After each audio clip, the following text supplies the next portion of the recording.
ইমাম সাহেব নামাজ পড়াচ্ছেন, ক্যামেরাওয়ালা ক্যামেরা দিয়ে রেকর্ড করলো। নামাজের পরে চিরুনি অভিযান দিল।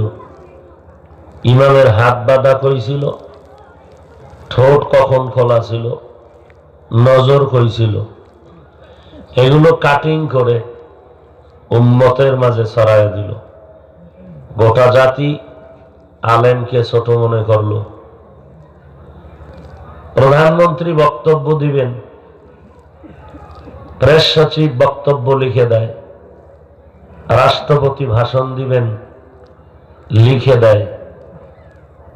বক্তব্য দিবেন 5 মিনিট, লিখে দেওয়ার কারণ কোনো কথা যেন অগুছালো না হয়, ভুল না হয়, মানুষের কাছে হালকা হয়ে যাবে।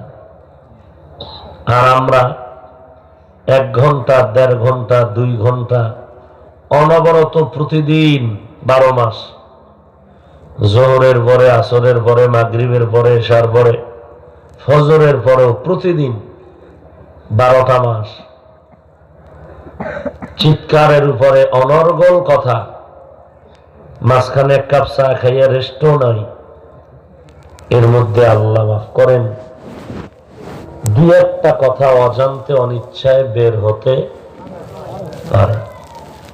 নামাজের কথা বলছি, রোজার কথা বলছি, জিকিরের কথা বললাম, মা বাবার খেদমতের কথা বললাম, এগুলো না দেখাইয়া ওই 2-1টা কথাকে কাট করে উম্মতের কাছে পেশ করার দ্বারা আলেমের ইজ্জত বাড়ছে না কমছে? যারা আলেমের ইজ্জত কমাইতে চাইল, ইসলামের বদনাম করতে চাইল, এরা কিন্তু খ্রিস্টান না, ইহুদিরা না, বেঈমানেরা না, চিহ্নিত এই বাংলার কিছু মুনাফিকের বাচ্চারা।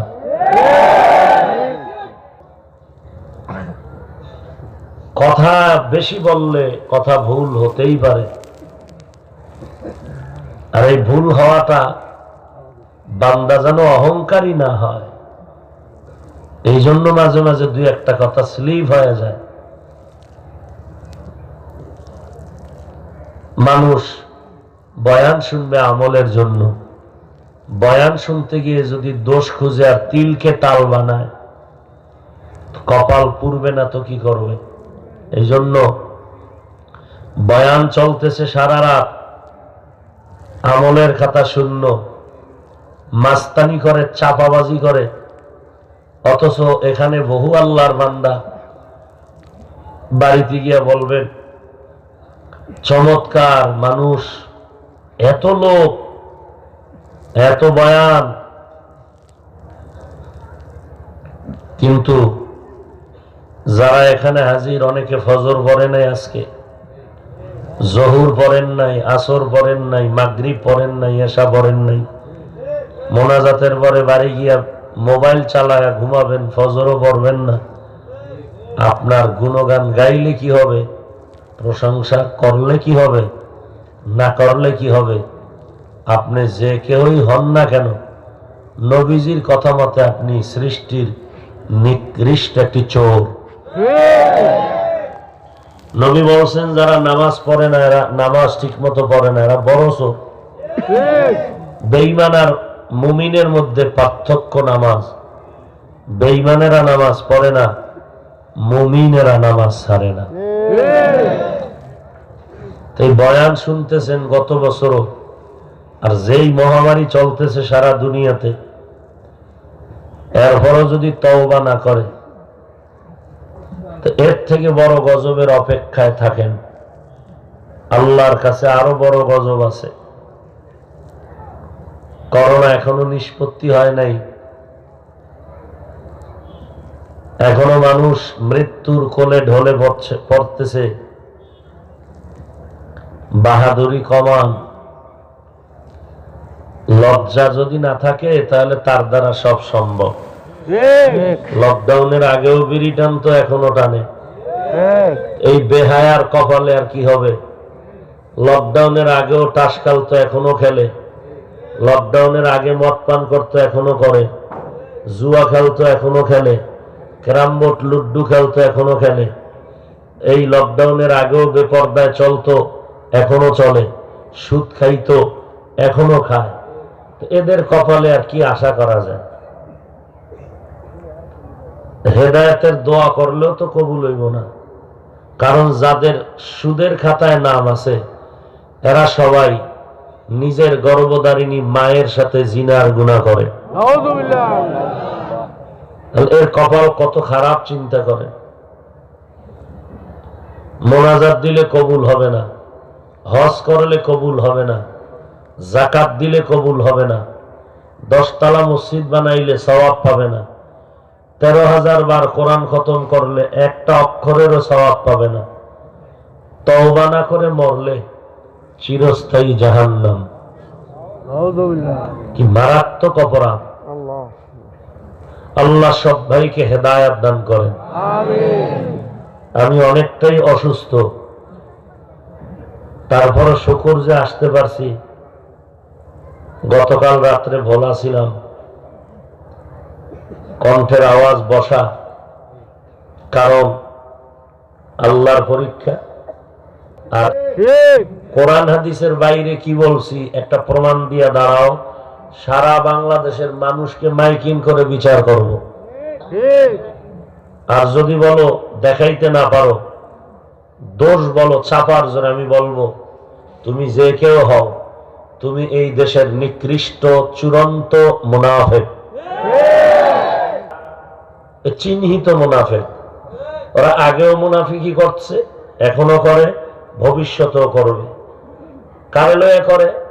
চরমনাই, উজানি, পীর মুরিদি, তাবলীগ, দেওবন্দি, কওমি, এরা হলো এদের চোখের কাঁটা। এই জন্য আমি কি বলি জানেন? যারা চরমনাই বিরোধী, উজানি বিরোধী, পীর মুরিদি পছন্দ করে না, তাবলীগের বিরুদ্ধে কথা বলে, কওমির বিরুদ্ধে কথা বলে, নিঃসন্দেহে তারা ভণ্ড। এদেরকে যারা ভণ্ড বলে না তারাও ভণ্ড।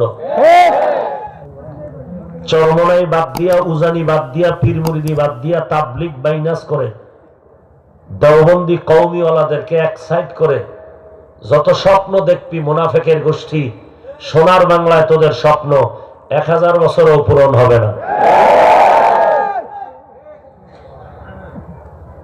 গাঞ্জা খাইয়া ওয়াজের প্যান্ডেলে বসি নেই, দালালি করি না। যত দালাল খাও না, তোর বাপ 14 গোষ্ঠী শুদ্ধ, তোরা বড় দালাল। চেহারাটা দেখা, কপালে লেখা দি তুই কার দালাল। আমরা দালালি করি মদিনা।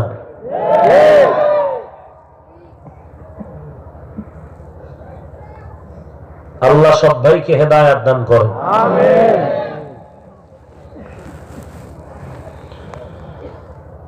আজ আমি আপনাদের সামনে সংক্ষিপ্ত কিছু কথা বলবো, আল্লাহ যদি তৌফিক দান করেন আর আপনারা যদি দোয়া করেন। তবে কিছু বুজুর্গ মানুষ যারা আছেন, কিছু বুজুর্গ বসে ওয়াজের ভিতরে, এরা 2 ঘন্টা বয়ান শুনতে রাজি, মোনাজাত দিতে রাজি না, কারণ এক গুনাহ নাই। এরা মোনাজাতের আগে দেখবেন বের হয়ে রাস্তায় বেরিয়ে টানে, খুব বুজুর্গ মানুষ, এরা মোনাজাত দিতে চায় না। এরকম কিছু বেয়াদব আছে, মজলিসের বিশৃঙ্খলা করে, আছে না নাই?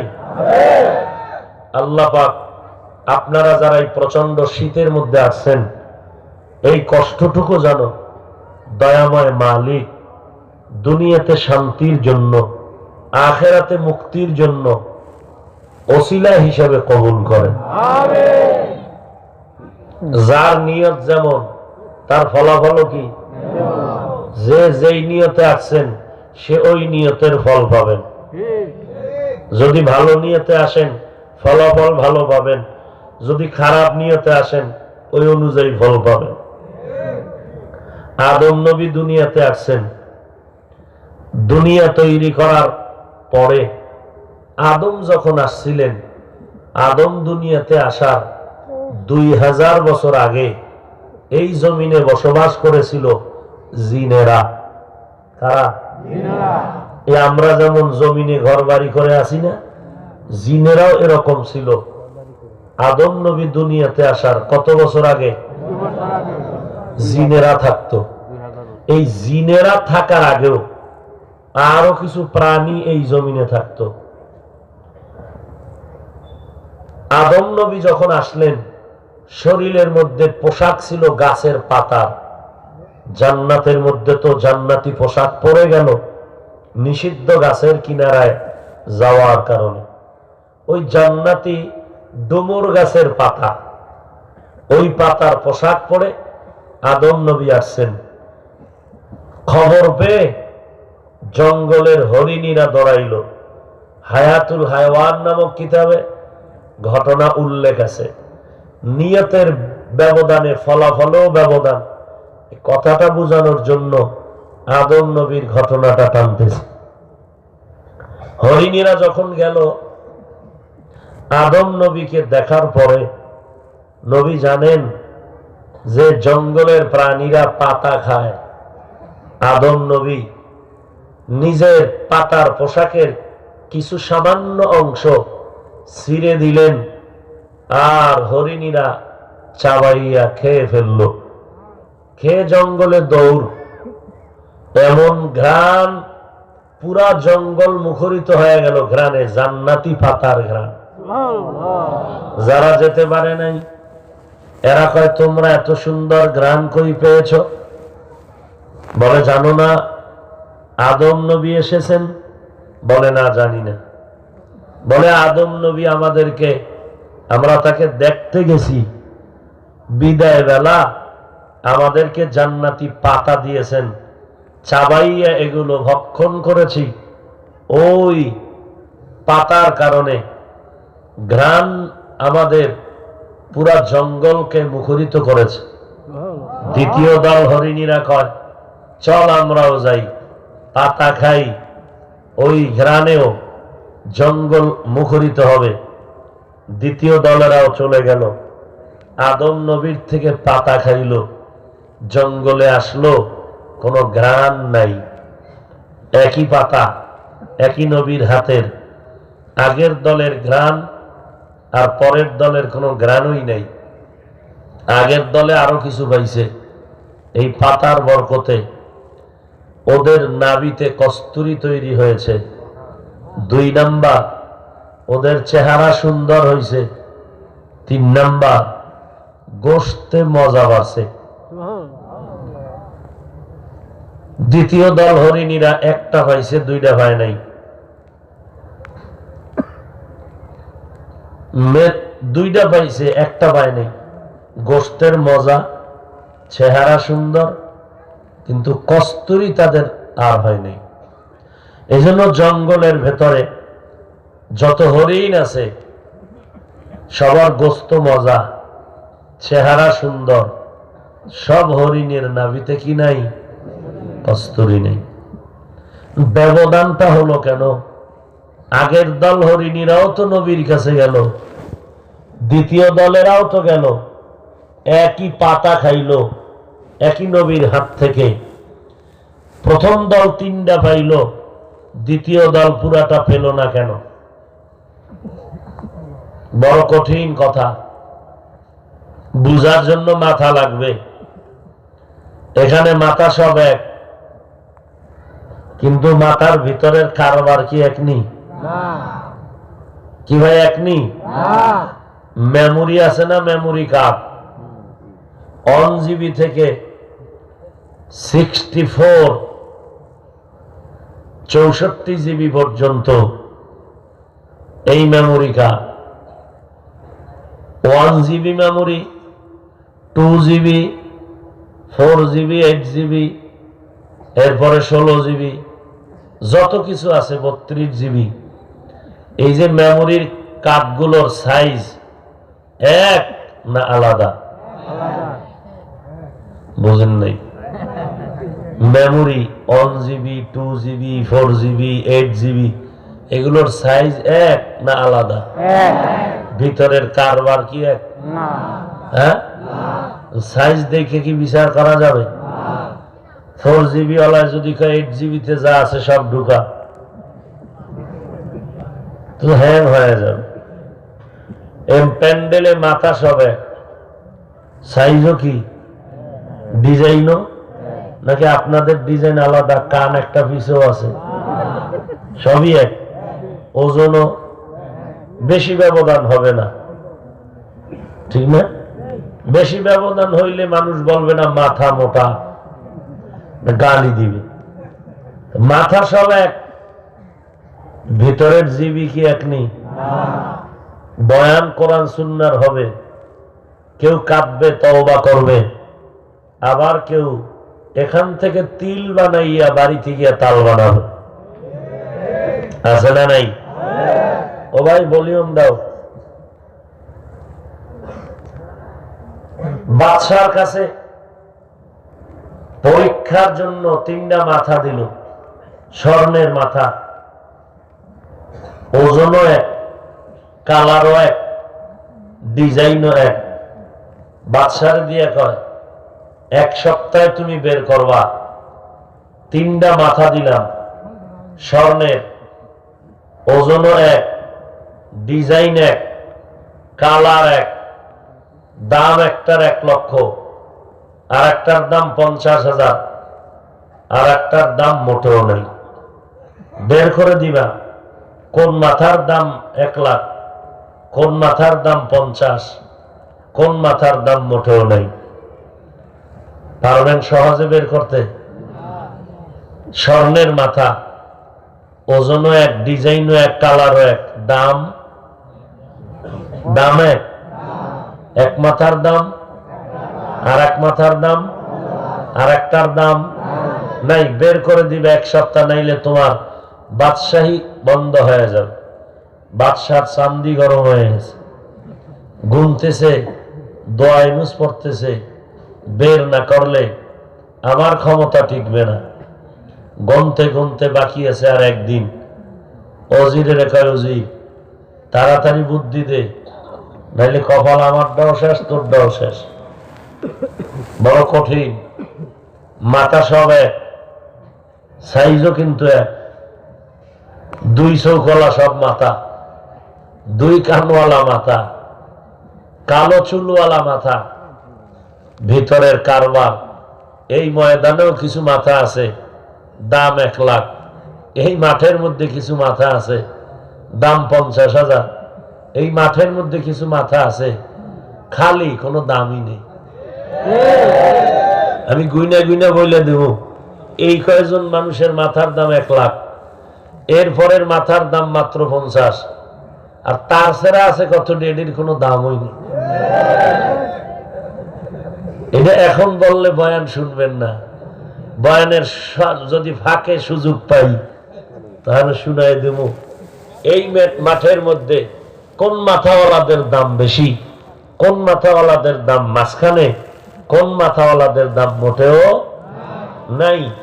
আল্লাহ যদি তৌফিক, কথা কয় না, তাআতে তৌফিক, তাআত হামজে তু, ইয়ামানাত ওয়াই জাবাত হামজে তু। আল্লাহর তৌফিক ছাড়া সম্ভব। পয়গম্বর সুলাইমান সারা জগতের বাদশাহী করেছেন, হাওয়ার সিংহাসনে চললেন সুলাইমান। তেল, পেট্রোল, অকটেন কিছুই লাগে না, কোনো গ্যাস লাগে না। আল্লাহর বাতাস দিয়ে পয়গম্বর সুলাইমান চলেন সিংহাসন। এমন একটা ধাক্কা দেয়, 1 ধাক্কায় 1 মাসের পথ আগায় যায়। বাসুলাইমা দাদে মুলকো সরওয়ারি, সদমতি এ খাতে মশদে ওয়াপুরি। পয়গম্বর সুলাইমানের বাবার নাম জানেননি? দাউদ আলাইহিস সালাম। আল্লাহ তাকেও দুনিয়ার ক্ষমতা দান করেছিলেন। একদিকে আল্লাহ দিয়েছেন নবুয়ত, অপরদিকে আল্লাহ দান করেছেন হুকুমত। আল্লাহ বললেন, হে দাউদ, তুমি আমার নিয়ামত পেয়েছো বলে হ্যাঁ। বর্তমানে অস্ত্রের মহড়া চলে বেশি। ও দাউদ, তোমাকেও সেই অভিজ্ঞতা দিয়া পাঠাইলাম। পয়গম্বর দাউদ লোহা হাতের মধ্যে নেয়, মোমের মতো দুর্বল হয়ে যায়। দাউদ নবী অস্ত্র বানায়, বাজারে নিয়ে যায় বিক্রি করার জন্য। অন্যদের অস্ত্রের তুলনায় দাউদ নবীর অস্ত্রটা দ্রুত মানুষ নিয়ে যায়, কারণ অন্যদের অস্ত্র ওজন বেশি, ধারালো কম, দামও বেশি। দাউদ নবীর অস্ত্র হালকা, ধারালো বেশি, দামও কম। আল্লাহ বলেন, হে দাউদ, আমার নেয়ামতের শুকর আদায় কর, যদি করো আমি আরো নেয়ামত বাড়ায় দিব। দাউদ নবী বলেন, আল্লাহ আপনি যদি তৌফিক না দেন আমি আদায় করতে পারবো না, কারণ তৌফিক হলো আলাদা একটা নেয়ামত, স্বতন্ত্র নেয়ামত।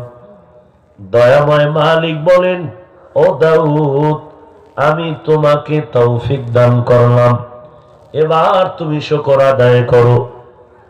দীর্ঘক্ষণ চিন্তা করে দাউদ নবী বললেন, হে আল্লাহ, এখনো আমি শুকর আদায় করতে পারবো না, কারণ আমার শুকরের তুলনায় আপনার দেওয়া তৌফিকের নেয়ামত অনেক বড়। আল্লাহ বলেন, হে দাউদ, তুমি যখন বুঝতে পেরেছো তোমার শুকর আমার তৌফিকের তুলনায় ছোট, আমার তৌফিকের নেয়ামত অনেক বড়, এই যে বুঝতে পেরেছো, তোমার এই বুঝটাকে আমি শুকর হিসাবে কবুল করে নিলাম। এই জন্য অনেক সময় কাজ করতে না পারলেও আফসোস থাকলে বিনিময় ঘুরাটা পাওয়া যায়।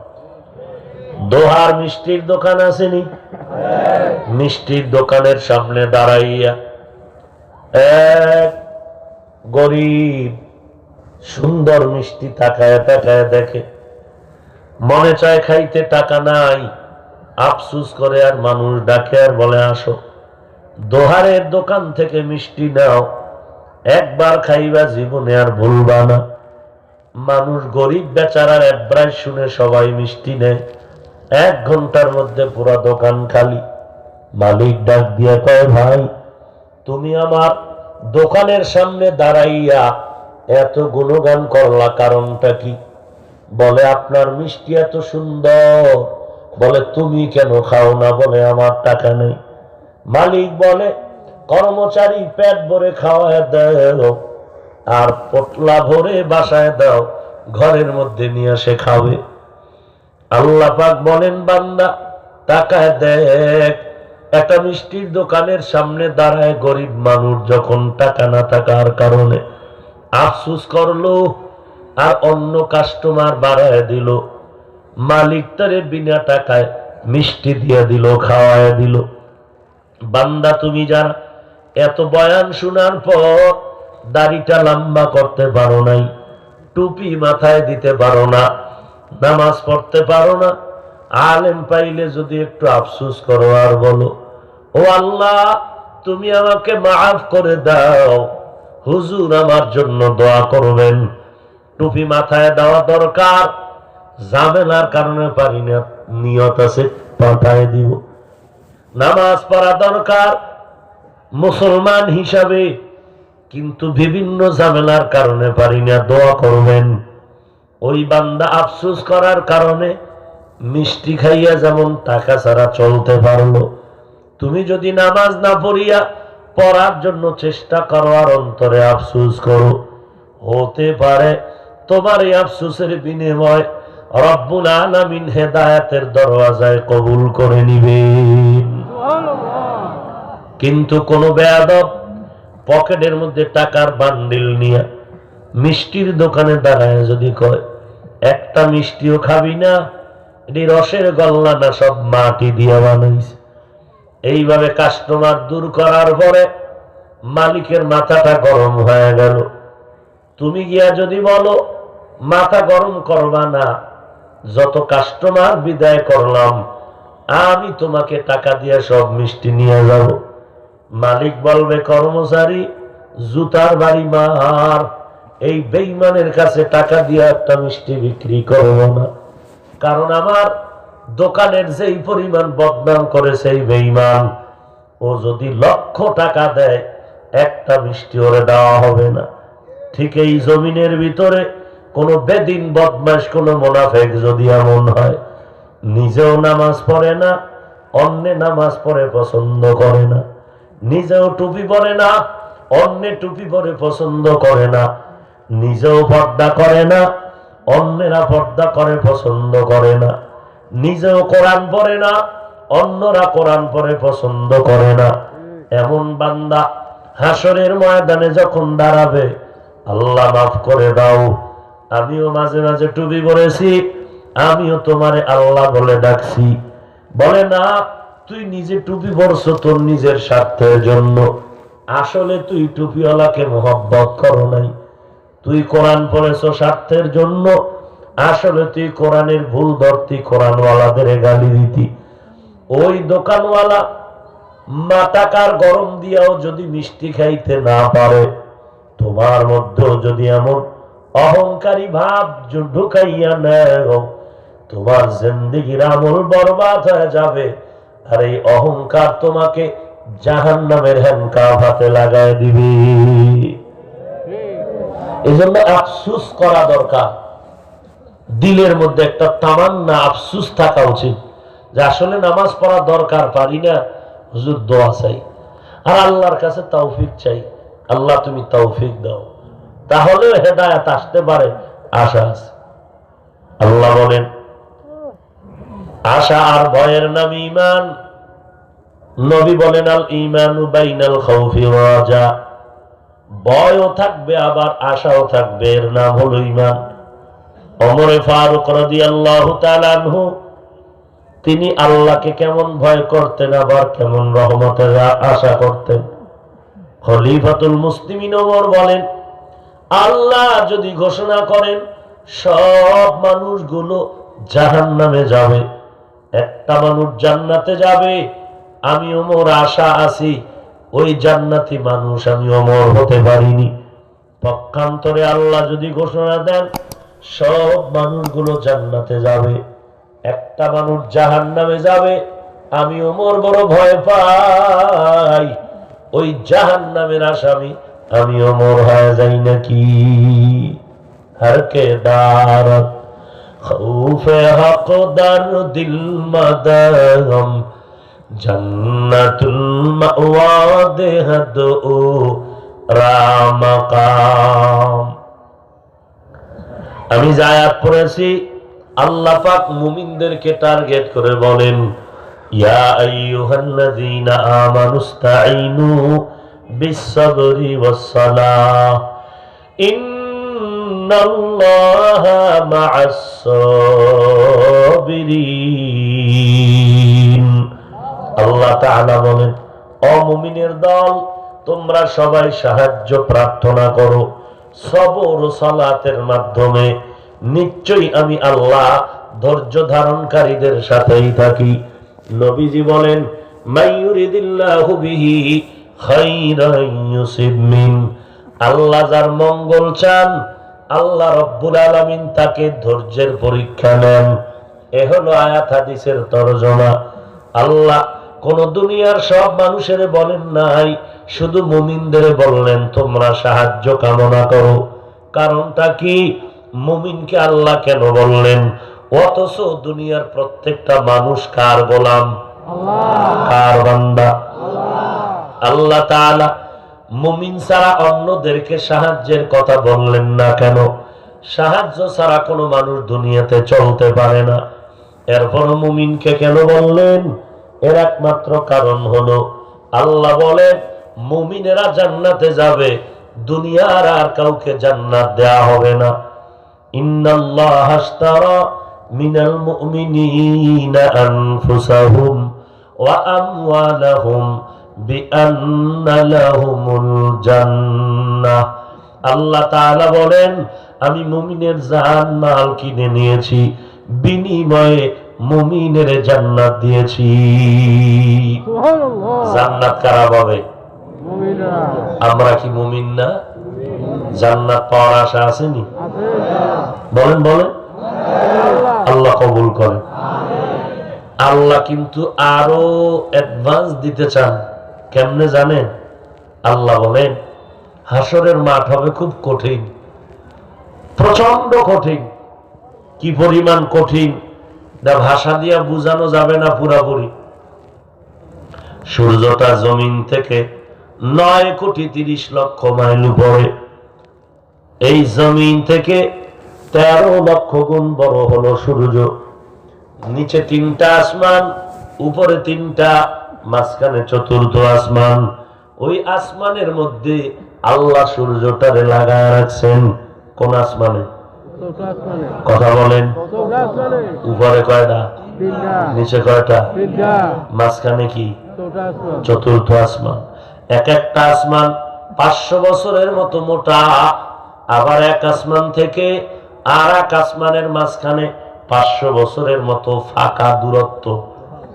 এবং সব আসমানগুলো আল্লাহ পাক স্বচ্ছ গ্লাস দ্বারা বানায় দিয়েছেন। ওই গ্লাসটা ভেদ করিয়া 4র্থ আসমান থেকে সূর্য 3 আসমান ভেদ করে জমিনের মধ্যে আলো দেয়।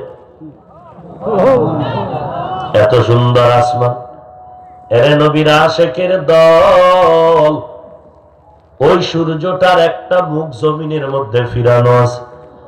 এই মুখের তাপ এত বেশি দুনিয়ার মানুষ সহ্য করতে পারবে না। প্রতিদিন 70,000 ফেরেশতা ওই সূর্যের মধ্যে পানি দেয় ঠান্ডা করার জন্য, তাপ কমানোর জন্য। এরপরে সূর্যটার নিচে ওই যে বাকি তাপটা আছে পুরাটা জমিনে আসে না। সূর্যের অনেক নিচে একটা পাতলা গ্যাসের আবরণ আছে, কোটি কোটি ছিদ্র। ওই সূর্যের তাপ আসার পরে গ্যাসের আবরণটা ওই সূর্যের তাপকে ধরে রাখে। কন্ট্রোল করার পর আল্লাহর কুদরত বেশি বুঝতে গেলে মাথা হ্যাং হয়ে যাবে। কারণ আল্লাহ পাক যারে যেই পরিমাণ জিবি দিছে ওই পরিমাণ বুঝো। বেশি বুঝতে যাইবা মাথা গরম হয়ে যাবে। কোরআন হাদিস নিয়ে গবেষণা করছে আলেম। তুমি যেহেতু গবেষণা করো নাই, তুমি আলেমের মাথা নিয়ে তুমি গরম করিও না। ইঞ্জিনিয়ারিং লাইনে গবেষণা করছো ভাইজান, তুমি তোমার গবেষণা নিয়ে তুমি থাকো। তোমার গবেষণা আমি টুপিওয়ালা করলে আমার মাথা গরম হয়ে যাবে। আবার আমি কোরআন হাদিস দিয়া গবেষণা করছি, এই গবেষণা তাসনিমা নাসরিন নামের বেশ্যায় যদি করতে যাও, নাস্তিক হওয়া ছাড়া উপায় নাই। অনেক পণ্ডিত আছে মনে হয় এদেশে কোনো হুজুরি লাগে না, এত বোঝা বুঝে, বুঝতে বুঝতে বোবা হয়ে যায় আর ঠোঁট খুলেই না। আছে না নাই? আল্লাহ হেদায়েত দান করেন। আরো জোরে বলেন ওরে নবীর উম্মতের দল, ওই সূর্য আল্লাহ পাক বানাইছেন। সূর্যের তাপ দিয়ে জমিনের মানুষকে কি উপকার করে জানো? এই সূর্যটা জমিন থেকে 9,30,00,000 মাইল উপরে। যদিও হিসাবে গড়বড় আছে, কারণ পৃথিবীর কোন গবেষক, কোন দার্শনিক, কোন বিজ্ঞানীরা সূর্যের কার দেশে যাবে দূরের কথা, সূর্যের কিনারায় যেতে পারবে না। সূর্যের তাপে সব ছাই হয়ে যাবে, নিশ্চিহ্ন হয়ে যাবে। সূর্যের অনেক মুখের মধ্যে একটা দেওয়া জমিনে, বাকি মুখগুলো উপর দিকে দেওয়া। কিয়ামতের ময়দানে সব মুখ জমিনে দেওয়া হবে। সূর্যটা মাথার উপরে নেমে আসবে। আল্লাহ বলবেন যত তাপ আছে জমিনের মধ্যে ছেড়ে দাও। সূর্যের তাপে এই মাটির জমিনটা হয়ে যাবে তামা। এই জমিনটাই হবে কিয়ামতের মাঠ। আর আল্লাহ বিচারালয় আদালত বানাইয়া বসবেন সিরিয়ার জমিনে। মানুষগুলো কবর থেকে যখন উঠবে, 2 জন ফেরেশতা আল্লাহ পাঠায় দিবে, যাও একজন পিছনে যাও আর একজন সামনে থাকো। মানুষগুলো দলবদ্ধ করিয়া সিরিয়ার জমিনের দিকে নিয়ে আসো, আমি আল্লাহ বিচার শুরু করব। টাইম লাগবে কতক্ষণ? বলে সকালবেলা বিচার শুরু, জহুরের আগে বিচারটা শেষ হয়ে যাবে। মাথা গরম। কয় কেন? আমাদের দোহার থানায় একটা মামলা চলে 50 বছর, এরপরও মামলা শেষ হয় না। মাঝে মাঝে টাকা দিয়া হাদিয়া দিয়া মামলা তাজা করে, অথচ হাসরের ময়দানে কোটি কোটি কোটি সহস্র মানুষ উঠবে। আবার কুত্তা উঠাইয়া আল্লাহ বিচার করবেন, গরু ছাগল উঠাইয়া আল্লাহ বিচার করবেন, ইনসাফের বিচার হবে। ওই সময় এত মানুষের বিচার সকাল থেকে জোহরের মধ্যে আল্লাহ কেমনে শেষ করবেন? এটা কেমনে সম্ভব? বান্দা বুঝো না, বুঝার জন্য তুমি চেষ্টা করতে হবে। আল্লাহ পাক বলেন, এই সূর্য মাথার উপরে যখন নেমে আসবে, আজকে সূর্য অনেক দূর থেকে তাপ দেয়, এরপর সহ্য করতে পারি না তার গরম। এই সূর্যটারে আল্লাহ 365 দিনের একটা ক্যালেন্ডার বানায় দিছে। এই সূর্যের মাধ্যমে তুই 12টা মাস গণনা করবি। আমি আল্লাহ এই সূর্যটা দিয়া গাছের মধ্যে যত ফল হবে, জমিনের মধ্যে যত ফসল হবে, যত কালার লাগবে, এই সমস্ত কালার তৈরি করার জন্য সূর্যের আলো লাগবে। সূর্যের আলো আসতেছে, আম গাছের যেই পার্শ্বে দেখবেন সূর্যের আলো বেশি, ওই পার্শ্বের আমের মধ্যে কালার বেশি। যেই পার্শ্বে দেখবেন সূর্যের আলো কম, ওই আমের মধ্যে কালার কম। কালার তো হয়েই গেল, এখন ভেতরে লাগবে মজা। আল্লাহ বলেন, সূর্যের বাপেরও ক্ষমতা নাই একটা ফসল আর ফলের মধ্যে মজা বাড়াবে। আল্লাহ বলেন, তোর পরিশ্রমের গাছ ওই ফলের মধ্যে মজা বাড়ানোর জন্য, ফসলের মধ্যে স্বাদ বাড়ানোর জন্য আমি আল্লাহ আর একটা নেয়ামত দিলাম, চাঁদের আলো। ওই চাঁদের আলো দিয়া ফল আর ফসলে মজা বাড়ায় দেই। তাকায় দেখিস রে চালাক বাঙালি, চাঁদের আলো রাতের বেলা যেই আমের মধ্যে বেশি লাগবে, ওই আম মিষ্টি বেশি হয়। আর চাঁদের আলো যেই পার্শ্বে গাছের কম লাগে, ওই জায়গার আমগুলো মিষ্টিও কম। আল্লাহরে চিনেন? চিনলে তো বিড়ি টানতে পারতেন। আফসোস, এ নবীর উম্মতের দল, এই সূর্য রব্বুল আলামিন মাথার উপরে যখন দিবেন, মানুষগুলোর মগজগুলো ভাতের মারের মতো ফুটতে থাকবে। এমন কঠিন হালাত হবে সেই হাসরের ময়দান। আল্লাহ অল্প টাইমে বিচারটা শেষ করে ফেলবেন, তাও কিন্তু আল্লাহ বিচার শুরু করবেন না আপনার আমার নবীজির সুপারিশ না হওয়া পর্যন্ত। আমার নবী সুপারিশ করবেন, এরপরে বিচার শুরু হবে। ভাইরা আমার, অল্প টাইমে বিচার কেমন করে সম্ভব? এর 3টা জবাব আছে, দিবনি। 1 নাম্বার জবাব, দুনিয়াওয়ালারা জীবনেও যেটা পারবা না, সম্ভব না, এটা আমার মাওলা পাকের কুদরতের দ্বারা সম্ভব। যেটা কখনো কেউ পারবে না, এটা কে পারবেন? আল্লাহ। যেমন আগের দিনে মানুষ হজে যাইতো না, মুরব্বীরা কেমনে যাইতো? পায়ে হেঁটে, স্টিমারে যাইতো। রওনা দিত কবে? রোজার ঈদ করা মাত্র রেডি হয়ে রওনা দিত, মক্কায় যাবে, 3 মাস লাগবে। ওই সময় আমি হাফিজুর রহমান যদি আল্লাহ আমারে বানায় দিত, আর আমি একটা বয়ান দিয়া কইতাম, সব তার সেরার গোষ্ঠী। মক্কা যাইতে 3 মাস লাগেনি, আমি 6 ঘন্টায় মক্কায় চলে যাব। কি ভিডাটা আমারে দিত, আর বিনা দলিলে কি পরিমাণ আমারে কাফের কইত। কিন্তু এখন তা বাস্তব হইছেনি। 3 মাসের পথ কয় টাইমে যাই? মাত্র 6 ঘন্টা। কার দ্বারা সম্ভব? কাদের কুদরতদারি বরকামাল, আনতা রব্বি আনতা হাসবি যুল জালাল, তুহি কাদের জলিলুল্লাহ জাহাদার, বহর হালে তুহি মেরা নিগাহদার। 1 নাম্বার জবাব, যেটা বান্দা পারে না ওটা কে পারেন? আল্লাহ। আরো শুনবেননি, গাছ কথা বলতে পারে আল্লাহর কুদরতে। নবীজি খেজুর গাছের মিম্বরে দাঁড়ায় খুতবা দেয়। সাহাবায়ে কেরাম বলে, নবীজি মিম্বরটারে ফালদায় দেন। নবীজি ফালদায় নতুন মিম্বর বানাবে, খেজুর গাছের মিম্বর। সাহাবায়ে কেরাম বলেন, নবী স্পষ্ট হাদিস, মানুষ যেমন হাউ মাউ করে কান্না করে, খেজুর গাছের মিম্বরটাও তেমন কান্নার আওয়াজ শোনা যায়। নবী আসলেন, এই মিম্বর কাঁদো কেন? নবী, আপনার বিরহের বেদনায় কাঁদি, কি চাও? নবী, চাই মানুষের মতো আমার জানাজা পড়াবেন, কবরে দাফন করবেন, হাসরের মাঠে আমি গাছের মিম্বর আপনার সাথে জান্নাতে থাকবো। নবী বললেন, ঠিক আছে, তাড়াতাড়ি তার জানাজা পড়াও। যারা মক্কা মদিনায় গেছেন, মদিনার নবীর রওজার পার্শ্বে ওই মিম্বর এখন যেখানে আছে এর পার্শ্বে সেই খেজুর গাছের মিম্বর দাফন করা, ওই বরাবর মাটির নিচে। উপরে ওই খুঁটি আছে খাম, ওই পিলারের আগায় আরবিতে লেখা আছে সতুনে উস্তুনে হান্নানা।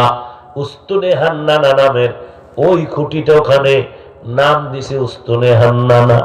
উস্তুনে হান নানা আজহাজ রে রসুল নালামিজাদ হামচু আরবাব উকুল। গাছ কথা বলতে পারে না, আমার মাওলা যদি চায়। দুধের বাচ্চা কথা বলতে পারেনি, পারে না। রব্বুল আলামিন যদি চায়, ঈসা নবীরে মায়ের কোলে কথা বলায়, বলে না? ইউসুফ নবীরে জুলাইখা যখন দরজা আটকায় দিল, এইবার জুলাইখা বলে, মনের আশাটা পূরণ করে দাও। ইউসুফ নবী বলে, অসম্ভব। জুলাইখা বলে, সম্ভাবনা মায়ের, সব দরজায় তালা লাগিয়েছি। ইউসুফ নবী বলেন, জুলাইখা, তালা লাগাইছো তুমি, দরওয়াজায় ধাক্কা দিব আমি, দরজা খুলবে না আমার আল্লাহ। খুলছিলেন নি? খোলার পরে নিচে নামলেন। ইউসুফ নবীও দৌড়ায়, জুলাইখাও দৌড়ায়, পেছনে পেছনে দৌড়াইয়া নিচে নাইমা দেখে মিশরের প্রধানমন্ত্রী আজিজে মিশর ওই সিঁড়ির গোড়ায় দাঁড়ানো। ইউসুফ নবী দেখা দাঁড়ায় গেলেন, জুলাইখাও দাঁড়ায় গেল। আজিজে মিশর প্রধানমন্ত্রী কয়, ইউসুফ কি খবর? ইউসুফ কোনো কথা কয় না। কি কইব, দোষ তো সব জুলাইখার, কইলেও তো একটু বদনাম দেখিনি, গোপন রাখা যায়। কারণ নবী বলেন, দৌড় জানার পরে যদি গোপন রাখো, হাসরের মাঠে কোটি কোটি মানুষের সামনে রব্বুল আলামিন তোমার বড় বড় দোষগুলো গোপন রাখিয়া মাফ করে দিবেন। আসেনি দোষ গোপন? এটা বাঙালির কাছে নাই। কে কত দোষ বলতে পারি? মাইক লও, ফেসবুক তো আছেই, বাপের বানানো গজব। এই গজবের পৃষ্ঠায় এত পরিমাণ বেদ্যুবি করে আমার কলিজার মানুষেরা। ও ভাই, তুমি যেই পরিমাণ ওজন নিয়ে আসো, তোমার নিচের একটা মানুষের তুমি কিছু বললে বলতে পারো, তোমার ইচ্ছা।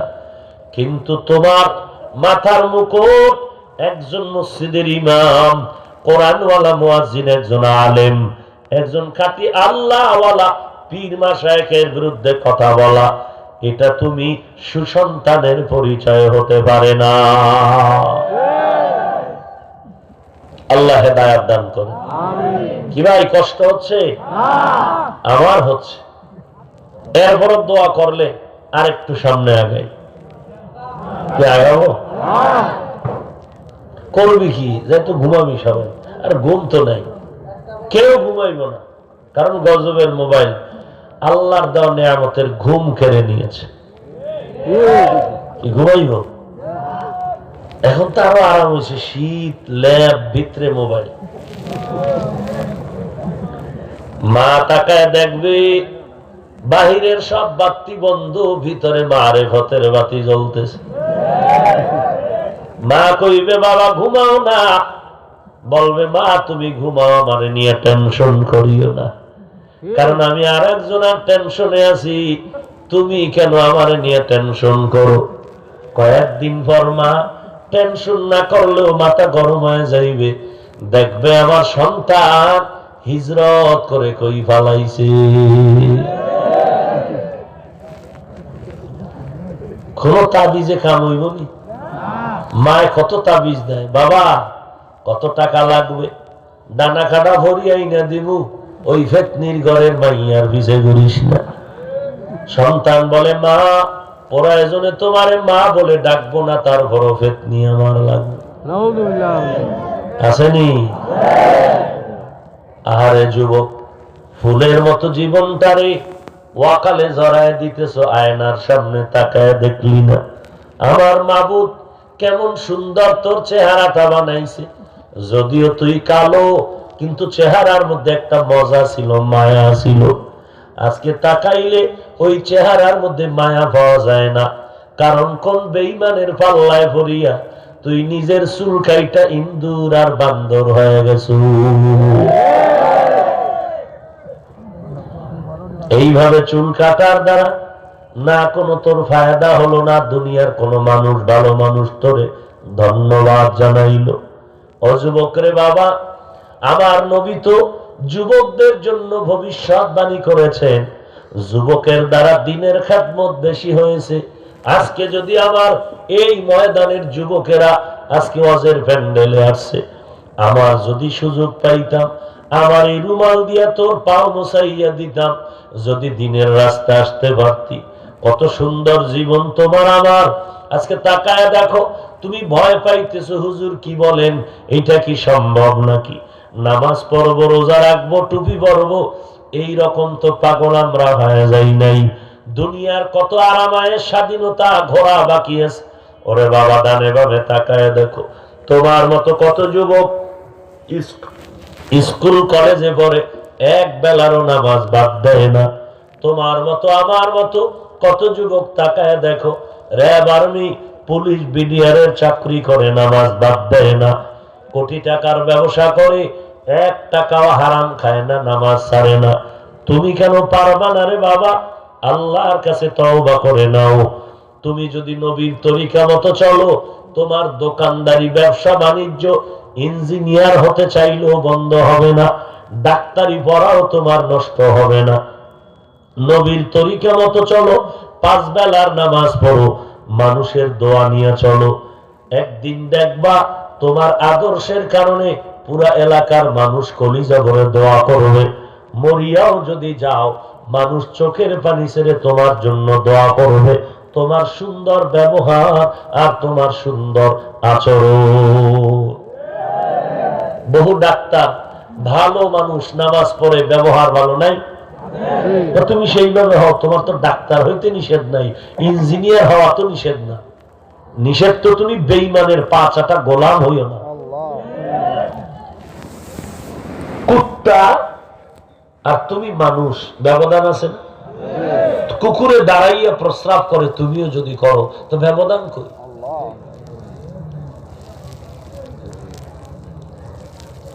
আল্লাহ মাফ করে দেন। যুবক, আল্লাহর গোলাম,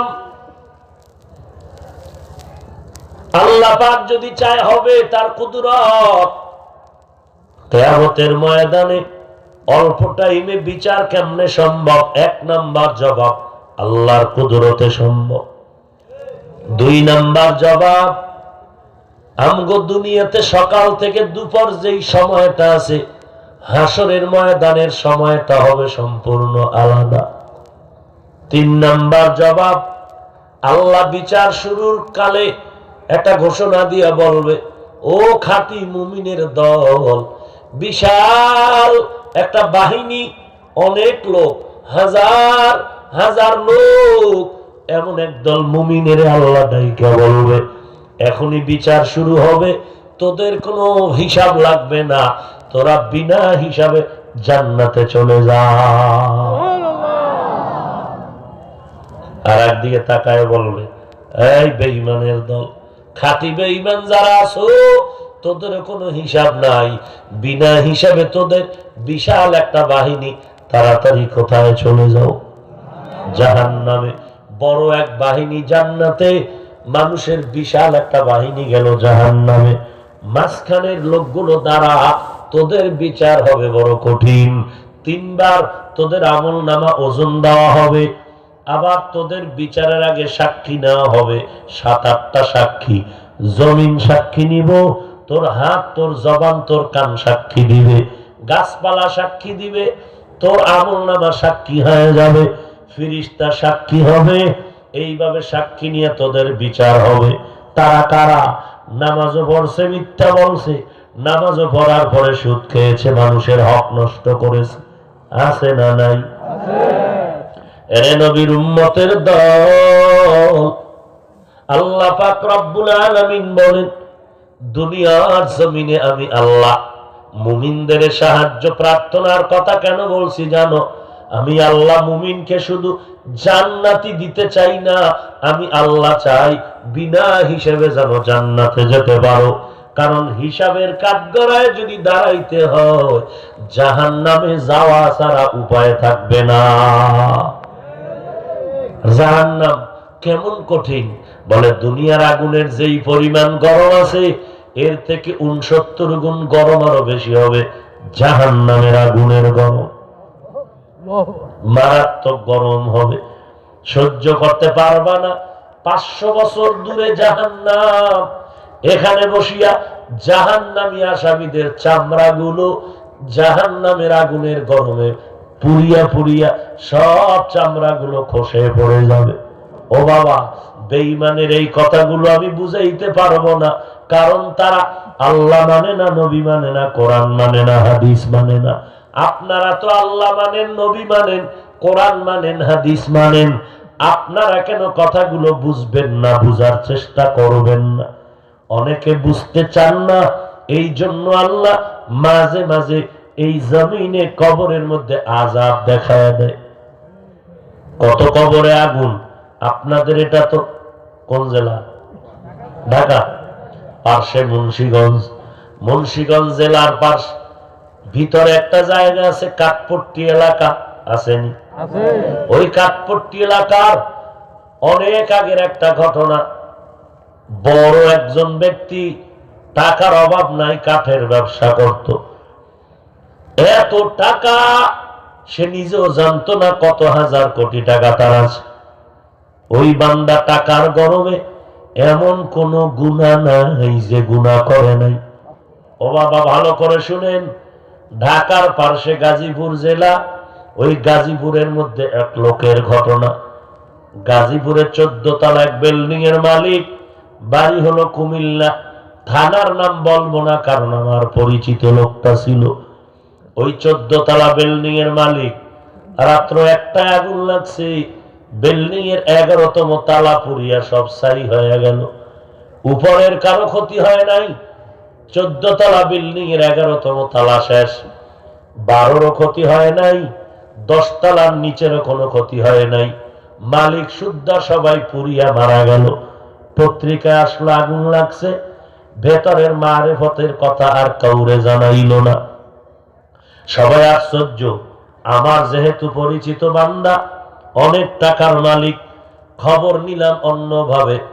আসলে রাত্রে 1টার সময় আগুন লাগলো। লাগছে তো লাগছে, উপরের ডি ফিরে যাইব, নিচের ডিও পড়বে।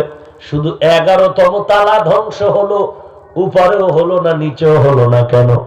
তদন্ত করে গোপন ভাবে জানলাম, ওই 11তম তালার মধ্যে রাত্র 12টায় মদের আড্ডা আর উলঙ্গ মেয়েদের নাচ গান চলতেছিল। আল্লাহ বলেন, অন্যায় করার সীমানা দিয়া দিলাম, সীমানা যদি পেরিয়ে যাও তখন জমিনে ফয়সালা হবে না, আসমান থেকে গজব নাজিল হবে। আর আসমান থেকে যখন গজব নাজিল হয়, দুনিয়াওয়ালারা মোনাজাত দিয়াও ফিরাইতে পারে না। আল্লাহ আর কি দেখাইব? কত কিছু আপনারা দেখেন, আমরা দেখি না হুজুরেরা। আল্লাহ আপনাকে দেখায় কিন্তু বুঝেন না। হঠাৎ করে সুস্থ মানুষটার পা ভেঙে গেছে, এমনি কোন জায়গায় আকাম কত খবর লাভ। ভালো মানুষ, তোমার মেয়েটার কোনো দোষ নাই, হঠাৎ করে মেয়েটার কিডনিতে কেন সমস্যা দেখা দিল? অবশ্যই তুমি কারো না কারো সাথে চূড়ান্ত ভাবে বেয়াদবি করেছো। না হয় নাবালেগ বাচ্চার উপরে আক্রমণ আসতে পারে না। শিশু বাচ্চা, ওরে আল্লাহ এমন অসুস্থতা দিছে কেন? আকাম করছো তুমি, ঠাডা পড়বে তোমার উপরে, তোমার মাইয়ের উপরে কেন? আল্লাহ কয় তোর উপরে ঠাডা পড়লে তো তুই শেষ, কিন্তু এতে তুই কষ্ট কম পাবি, বকবে তোর বউ ফোলারা। আমি আল্লাহ তোর মাইয়া ডারে অসুস্থ বানাইয়া তোর দুঃখ আমি আরো বাড়াইয়া দিলাম। মজা বুঝা আকাম কর। আমি গুলশানে জুমা পড়াই, গত রোজায় বলছিলাম, এই গুলশানের বড় লোকেরা, আপনারা যারা হারাম খাইয়া সুদ খাইয়া নিজের রক্তটারে না পাক করতেছেন, আপনার জবাব আপনি দিবেন। কিন্তু আমার প্রশ্ন, আপনার ঘরে মা আছে, বোন আছে, আমার ওই ছোট বাচ্চাদের তো কোনো অপরাধ নাই, ওদের পবিত্র রক্তটারে কেন আপনি সুদের টাকা কামাই করে খাওয়ায়া তাদের নাপাক করেন রক্ত? আপনার স্ত্রীর তো কোনো অন্যায় নাই, আপনার স্ত্রীর রক্তটা কেন নাপাক করেন? আল্লাহর কাছে কি জবাব দিবেন চিন্তা ভাবনা করে কবরের দিকে আগাও। এরে নবীর উম্মত, আমার আল্লাহ বলেন আমি তওবার দরজা খুলে রাখছি। 70 বছর পর্যন্ত যদি গুনাহ করিয়া এক ফোঁটা চোখের পানি ছেড়ে দাও, তোমার এক ফোঁটা চোখের পানির বিনিময়ে আমি জিন্দেগীর সব গুনাহগুলো মাফ করে দিব। কান্না নাই তো নাই, ওই কেউ কানলেও সইতে পারে না। কিছু মুনাফিক আছে, কার সইতে তো পারে না, ভিতরে রাখবে তাও না। প্রশ্ন করে ওয়াজের ভিতরে এত কাঁদে কেন, ওয়াজের ভিতরে লাভ দেয় কেন, চিল্লায় কেন? এরে কপাল পোড়া ভাই, ওই লোকটা চিল্লাইছে তো মাওলাকে পাওয়ার জন্য, ওই লোকটা চিৎকার দিয়েছে, লাভ দিছে তো মাওলাকে পাওয়ার জন্য। ওর টুপি আছে, দাড়ি আছে, নামাজ আছে, আর তুই সমালোচনা যারা করো, তোমার দাড়ি নাই, টুপি নাই, নামাজ নাই, তোমার মতো বেয়াদব সমালোচনা করলে কি হবে, না করলেও বা কি হবে? ও তো গালি দেয় না, ও টেলিভিশন দেখে না। তুমি তো গাঞ্জা খাও, নামাজ ছাড়ো, পর্দা করো না, নবীরে মানো না, আল্লাহ মানো না, মা বাপ মানো। আল্লাহ হেদায়েত দান করেন।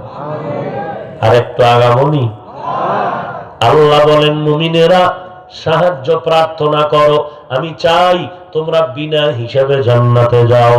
আল্লাহ চায় মুমিনেরা বিনা হিসাবে জান্নাতে যাবে। আপনারা কি চান? না সাফার জোরে না, দিল থেকে বলেন। দিল থেকে বলি বিনা হিসাবে যাইতে চান? দিলের হালাত কে জানেন? ও আল্লাহ, যারা দিল থেকে চায় বিনা হিসাবে জান্নাতে যাইতে, আল্লাহ আপনি আমাদের নবীজির উম্মত হিসাবে কবুল করেন। এখন যেহেতু বিনা হিসাবে যাইতে চান জান্নাতে, বিড়ি টিড়ি কেমন টানা যাইব? হ্যাঁ, কেমন সুন্দর জান্নাত, যেখানে একবার ঢুকবে আর কোনদিন বের হইতে মনে আসবে না। যা চাইবে বলা লাগবে না দাও, মনের কল্পনার সামনে দেখবে আম খাইতে মনে চায়, সামনে হাজির, দইরা খামু না। আল্লাহ এমন পিরিচ দিছে, আমটা কুদরতি ভাবে সামনে এসে হাজির হবে। ছোলা ফালানো লাগবে না, ছোলা ছাড়া হাজির। ভেতরের সেই বড়া ফালানো লাগবে না, আটিও ফালাতে হবে না, এমনি একবার খাবা, একরকম মজা। এই রকম একটা আমের মধ্যে 70 রকম মজা দিবেন আল্লাহ। আল্লাহ হুজুর আমি জান্নাত পাইতে চাই, আমার আম বেশি মজা না, আমার দরকার বিড়ির। বিড়ি পাওয়া যায় মিনি জান্নাত, কারণ আমার বিড়ি দরকার। আমি 2 বেলা না খায় থাকতে পারি, কিন্তু বিড়ি পান না করলে আমার চান্দি গরম হয়ে যায়। তাই হুজুরে কয়, হ্যাঁ জান্নাতের মধ্যে যদি বিড়ি চাও, বিড়িও পাইতে পারো, তবে বিড়ির মধ্যে আগুন লাগাইতে হলে জাহান্নামে যাওয়া লাগবে। আর জাহান্নামে গেলে টের পাবি ফিডা কারে কয়, আগুনের গরম কাকে বলে। এরে নবীর আশিকের দল, আল্লাহ বলেন ওই জান্নাত যদি বিনা হিসাবে পাইতে চাও, মরার পরে না, জিন্দা থাকতে জান্নাতের কিনিয়া লও। কই কিনবেন? জান্নাত কিনবেন না? কি কিনবেন না? কিনবেন, টাকাও লাগবে, কাস্টমার হতে হবে, দোকানেও যাওয়া লাগবে। জান্নাত কিনার টাকা হইল ঈমান, দোকান হইল এই কোরআন হাওয়ালা আল্লাহওয়ালা আলেম ওলামাদের মজলিস। ঘরের মধ্যে বসে শীতের দিন সকাল 9টায় ভদ্রলোক সাহেব লেপের ভিতরে কম্বলের নিচে বসে খালি ডান বামে তাকায়। ম্যাডাম কয় এমন কেন করো? কয় আজকে নতুন স্বপ্ন দেখছি। কয় কি? দুপুর বেলা ইলিশ মাছ দিয়ে খানা খাবো। ম্যাডাম বলে ইলিশ মাছ দিয়ে যদি খানা খেতে চাও, লেপ ফালায়া তাড়াতাড়ি বাজারে যাও, পদ্মার ইলিশ কিনে দাও, আমি সুন্দর করে ভুনা করে দিব, তুমি আরামে খাইবা। কিন্তু বান্দা ম্যাডামের বয়ান শুনিয়া এখনো ল্যাপ ছাড়ে না, কম্বল ছাড়ে না, আবার ঘুমায় আবার ঘুমায়। দুপুর বেলা ওইটা কয় ম্যাডাম ইলিশ ভুনা হয়েছে নি? ম্যাডাম কয় জারুর বাড়ি ছাড়া তোমারে দেওয়ার মতো আমার হাতে কোনো হাদিয়া নাই। এরে আল্লাহর বান্দা, দুনিয়ার জমিনে বইয়া স্বপ্ন দেখো হুজুর আমি বিনা হিসেবে জান্নাত পেতে চাই, ওয়াজের পরে বাইরে গিয়া আবার বিড়ি টানলা, নামাজ পড়লা না, তোমার জান্নাত এভাবে পাওয়া যাবে না। যদি আসলে এই স্বপ্ন দেখো, দেরি না করিয়া দৌড়াও জান্নাতের ময়দানে গিয়া জান্নাতটারে খরিদ করে নাও। বলে জান্নাত খরিদ কেমনে করবা? দুনিয়ার বাজার থেকেই তোমার খরিদ করতে হবে। তবে সতর্ক, সাবধান, দুনিয়ার এই পরিবেশটা কিন্তু নাপাক, চূড়ান্ত নাপাক। আল্লাহর কাছে দুনিয়া নামক গ্রহের কোনো দাম নাই। একটা মশার পাখা বরাবর দাম আল্লাহর কাছে এই দুনিয়ার নাই। আছে? এ দুনিয়ার কোনো দাম নাই। কত দুনিয়াটা কেন? বলে জান্নাত কিনার বাজার করতে পাঠাইছেন। এই জান্নাতটা কিনে নাও, এটা বাথরুমের মতো একটা জরুরত সারার জন্য। দোহার থানায় সুন্দর একটা 5তলা বিল্ডিং, কত সুন্দর টাইলস মোজাইক করা, এমন পাথর বাইরে লাগাইছে, চেহারা দেখা যায়, ফ্লোরে তাকাইলে সুন্দর চেহারা দেখা যায়। মালিক বানাইয়া এবার টুলেট লাগাই দিছে। আমার একটা flat, bedroom, drawing, dining room সহ 3 রুম নিবা। একটা ফ্ল্যাট যদি নাও 20,000 টাকা দিবা ভাড়া। এত সুন্দর চেহারা পর্যন্ত দেখা যায়, দেখার জন্য মানুষ দৌড়ে গেল ভাড়া নিবে। এত সুন্দর বিল্ডিং, বাইরেতে নাকি আয়নার মতো টাইলসের দিকে তাকাইলে চেহারা দেখা যায়। ভদ্রলোক ভাড়া নিতে গিয়া নিচতলা থেকে 5তলা পর্যন্ত বিল্ডিংটা ঘুরে ঘুরে ঘুরে ঘুরে দেখলো। এত সুন্দর টাকা পয়সা ব্যয় করিয়া বিল্ডিং করছে, কিন্তু বিল্ডিং এর পুরা বিল্ডিং এর মধ্যে একটা বাথরুমও নাই। মালিকের কয় কি ব্যাপার সাহেব, এত সুন্দর বিল্ডিং করলেন, বাথরুম নাই কেন? কয় তুমি জানো না আমগো এলাকাটা পরিচ্ছন্ন, বড় পরিষ্কার এলাকা, এখানে বাথরুমের কোনো সিস্টেম নাই। হ্যাঁ, কলিং বেল লাগানো আছে, গেটে গেটে রুমের মধ্যে লাগানো আছে। তোমার যদি বাথরুমের প্রয়োজন হয় তুমি তাড়াতাড়ি কলিং বেলে চাপ দিবা। 13 কিলোমিটার দূরে বাথরুম বানায় রাখছি, নদীর সাথে লাইন দিয়া। ওখানে রিক্সা আসবে, তুমি রিক্সায় চড়িয়া এরপরে ওই বাথরুমে গিয়া জরুরত সারবা। এইবার কর্মচারী কয় তোর বিল্ডিং লইয়া তলে হইরা তুই মর, এই বিল্ডিং ফিরি দিলেও নিব না। মালিক কয় কারবারটা কি? কয় বাথরুম না হইলে বিল্ডিং এর দাম নাই। মালিক কয় কথাটা আমারে যদি 9 মাস আগে কইতি, বিল্ডিং বাদ দিয়া পুরাটা বাথরুম করে থুইতাম, পুরাটারে বাথরুম বানায় দিতাম, আর এত সুন্দর টাকা খরচ করতাম না। বলে না পুরাটা বাথরুম করলেও হবে না, প্রত্যেকটা ফ্ল্যাটের ভিতরে 1-2টা বাথরুম দিবা, কিন্তু বাথরুম ঘুমানোর জন্য না, সামান্য সময় জরুরত বা প্রয়োজন মিটাবার জন্য। ঠিক দুনিয়াটা ঘুমানোর জন্য না, এই দুনিয়া বাথরুমের মতো দুর্গন্ধযুক্ত, ময়লা। তবে বাথরুম ছাড়া থাকাও যাবে না। তবে সাবধান, বাথরুমে যারা যাও পোশাক আদি খুলিয়াও যাওয়া যাবে না, তবে ময়লা লাগতে পারে, সাবানটা আগে রেডি রাখ, লাগলেই ধুইয়া ফেলাবি, পানিও রেডি রাখো। দুনিয়া নামক ময়লা স্তূপের মধ্যে চলে জান্নাত খরিদ করা লাগবে, তবে সাবান রেডি রাখ। দুনিয়ার ময়লা যদি তোরে নাপাক করে, তাড়াতাড়ি তুই সাবান দিয়া কলবটারে ধুইয়া ফেলবি। কলবের ময়লা দূর করার জন্য আমার মাওলা পাকের সাবান হলো একমাত্র আল্লাহর নামের জিকির। কার জিকির? আল্লাহর জিকির করো রে বান্দা, যত জিকির করবা কলব তত পরিষ্কার হয়ে যাবে। অতএব দুনিয়ার বাজারে থাকিয়া যদি তুমি জান্নাত কিনতে চাও, দুনিয়ার পরিবেশ ময়লা না পাক, পারবা না।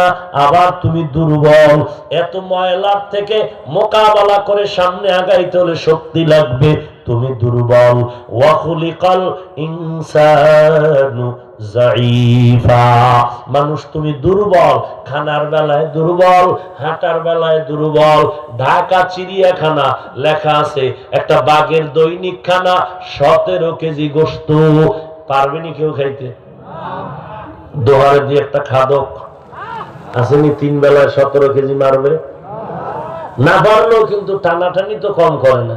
এই যত মামলা হামলা খাই খাই জিন্দিগির জন্য, কথা ঠিক না? পারবে 1 প্লেট, টানাটানি করে 2 প্লেট। মসজিদে গিয়া কি জুমার সময় জেলা ফিলে মারবি। মিষ্টি খাইতে ডাক্তার নিষেধ করছে, এরপরও যদি নিবে সিফা দিয়া মানুষের ভিড়ে এই 2 হাত 2 দিক দিয়ে বের করে দিছে, ঠিক না? এরপরে জেলাপি নিতে হইব। এখন আপনি যদি খান, হাজি সাহেব ডাক্তারে না কইছে আপনি মিষ্টি খাওয়া নিষেধ, কইছে তো, কথা আবার 2 হাত কেন? আমার মাইয়ে হলা নাতি নাত করে আছে না, এরা খাবে। এলোই লাগছে ফিটাফিটি, উনি নিচে কষ্ট করে 2 প্যাকেট, পিছন দিয়ে একজনে টান দিয়ে দোনোটা লই দৌড়। এমন কিলাকিলি লাগছে, এই তবারক লইয়া মসজিদ আলাদা হয়ে গেছে, নাম দিছে তবারক, ফিটাফিটি করে সব মোবারক হয়ে যায়। আছে না নাই? এই ওয়াজের মধ্যে অনেক জায়গায় ওয়াজের পরে তবারক খাওয়ায়, খাওয়ায় না? ওই সেদিন ওই কইয়াছিলাম লোকজন পয়সা পয়সা কি বয়ান হলবে, খালি ড্যাগের দিকে চাই ঘুরে বাইরে বাইরে ঘুরে, যে ড্যাগ কখন খালি হইব। ওয়াজে আইতো না, ফজরের আগে আইব, ওই 1 পটলা তবারক নেওয়ার জন্য, খাইয়া ঘুমায় থাকবে, তাও দিব না, নামাজ তো দূরের কথা। শ্রোতা খাওয়ানোর পাগল, খালি খাওয়া। আল্লাহ বলেন বড় বড় সমুদ্রের ভেতরে নীল তিমি আছে, এক একটা নীল তিমির দৈনিক খানার তালিকা 1000 কেজি চিংড়ি মাছ ওরা দৈনিক খায়। আরো আসতে কোন রিজিকের মালিক কে? তাওয়াক্কুল মিকুনি হার সবশারম মিরাসানাত রিজকে তু আজলামাকা। আমরা দুর্বল, পরিবেশটাও না পাক, আবার সামনে আগাইব যা, শয়তানে পেছনে টানে। 3 দল শয়তান, নফস শয়তান, জিন শয়তান, মানুষ রূপী শয়তান। 3 দলে টানে আমি যেন নেক আমল করতে না পারি। জানেনি কি কয় জানেন? এত ইবাদত লাগবে না, এত নফল করে লাভ কি, এত সওয়াব রাখবো কই? কি পরিমাণ চালাক এই বাঙালি। রমজান মাসে তাকায় দেখবেন ইফতারির সময় কিছু বেরোজাদারের ধাক্কার কারণে রোজাদারের ফেলে ইফতারি নেই, আছে না? আরে বড় লোক মসজিদে মসজিদে ইফতারি দিতেছে, খাইতেছে সব বেরোজাদাররা। ধুম এই ইমাম সাহেব তাকায় দেখে আজানের 5 মিনিট বাকি, 300 রায় বয়ে বয়ে বুট পুরি খাইতেছে। রোজা রয়েছে, আব্বাও রাখে না, আমরাও রাখি না, ইফতারি খাও কেন? ইমাম সাহেব কিছু কয়ে গেল, নামাজ পড়ে দেখে এখনো খাইতেছে। কি ব্যাপার? কয় হুজুর আল্লাহর ভয়ে খাইতেছি, নামাজ পড়ছনি।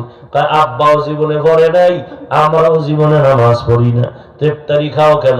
বলে হাসরের ময়দানে খোদায় যদি উঠিয়া জিগায়, এরে বেঈমান নামাজ পড়ছো না? পড়ি নাই। রোজা রাখছো? রাখি নাই। আল্লাহ যদি কইয়াই ফেলায় ইফতারিটাও কি খাইতে পারলি না? তখন তো একটা উসিলা দিয়া নাজাত পাওয়া যায়। এই হলো বাঙালির হালাত। দেখেন না, নামাজ নাই রোজা নাই, হুজুর দেল পরিষ্কার আসেনি। নবী কয় চোর, হে কয় হ্যাঁ দেল পরিষ্কার। যারা নামাজ পড়েন এরা কি? কে বলছেন? নবীজি। তা চোরের দিল কেমন পরিষ্কার? আল্লাহ মাফ করে দেন। ভাইরা আমার, সাহায্যের জন্য তুমি চেষ্টা করো বাবা। সাহায্য ছাড়া চলা যাবে না, কারণ তিন দল শয়তান আমারে পেছনে টানে। যুবক, পায়ে হাত রেখে বলছি রে যুবক, টুপি মাথায় দিয়া মাথা গরম করি নাই, লম্বা জামা পরার কারণে আমার শরীরটা নষ্ট হয়নি। আল্লাহর কসম করে বলি, এই গোটা দুনিয়ার জমিনে কোরআনওয়ালা টুপিওয়ালারা যত শান্তিতে আর সম্মানে আছে, আর কেউ দুনিয়াতে এমন সম্মানে নাই।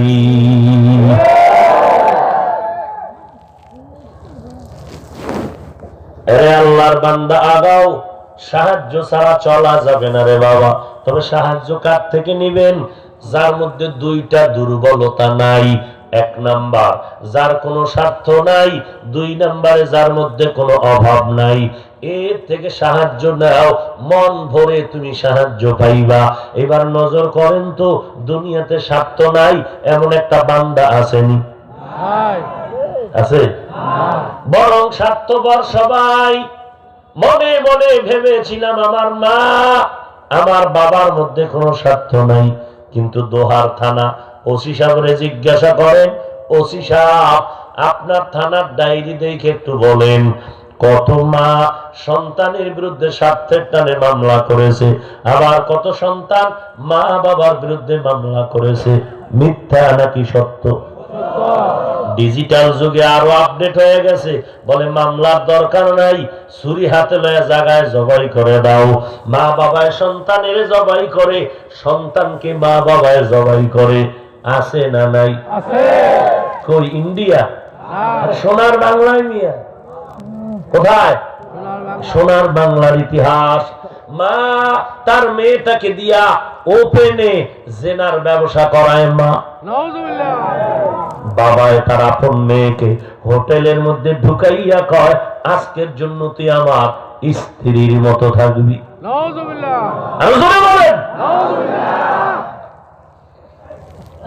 করোনা এমনি আইছে, আরো কত গজব খোদার কাছে আছে।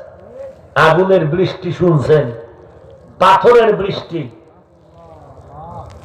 এই জমিনে বহু বেঈমানের উপর হয়েছে আগুনের বৃষ্টি। বৃষ্টি মানে আগুন পড়ে, পাথরের বৃষ্টি। আল্লাহর কাছে গুলো এখনো জমা আছে। ফিরে যাও, ফিরে যাও। কিসের দুনিয়ার পাগল হয়েছে? কই তোমরা কত ভালো আছো আর আমরা কত খারাপ আছি বলো তো? নবীর তরিকা জবাই করে তোমরা কত আরামে আছো বলো, আর আমরা কত অশান্তিতে আছি বলো? তোমরাও তিন বেলা খাও, আমরাও খাই। তোমরাও ঘুমাও, আমরাও ঘুমাই। তোমরা বিয়ে শাদী করেছো, আমরাও করেছি। তোমরা ব্যবসা করো, চাকরি করো, আমরাও করি। ব্যবধান কি? ব্যবধান এতটুকু, তোমার মাসের কামাই 1,00,000 টাকা, আমাকে হুজুর গো কামাই 5,000 টাকা, 6 মাস বাকি। কিন্তু তোমাকে আমি বুঝাইতে পারবো না, তোমার 1,00,000 কোটি টাকার থেকে আমাদের হালাল 5,000 টাকায় বরকত বেশি। এটা আমি বুঝাইতে পারবো না। তবে একটা উদাহরণ দিতে পারি। দিব? একটা কুত্তায় বাচ্চা দেয় কয়টা? 5টা। গরু একটা। কুকুর জবাই হয় কয়টা ডেলি? গরু কোটি কোটি গরু। বলেন তো, এত কুকুর জবাই হলো না, বাচ্চা দিল 5টা, গরুতে দেয় একটা। কেউ কোটি কোটি গরু জবাই হয়। বলো বাবা, ব্রেন খাটাইয়া সোনার বাংলাদেশে গরু বেশি নাকি কুকুর বেশি?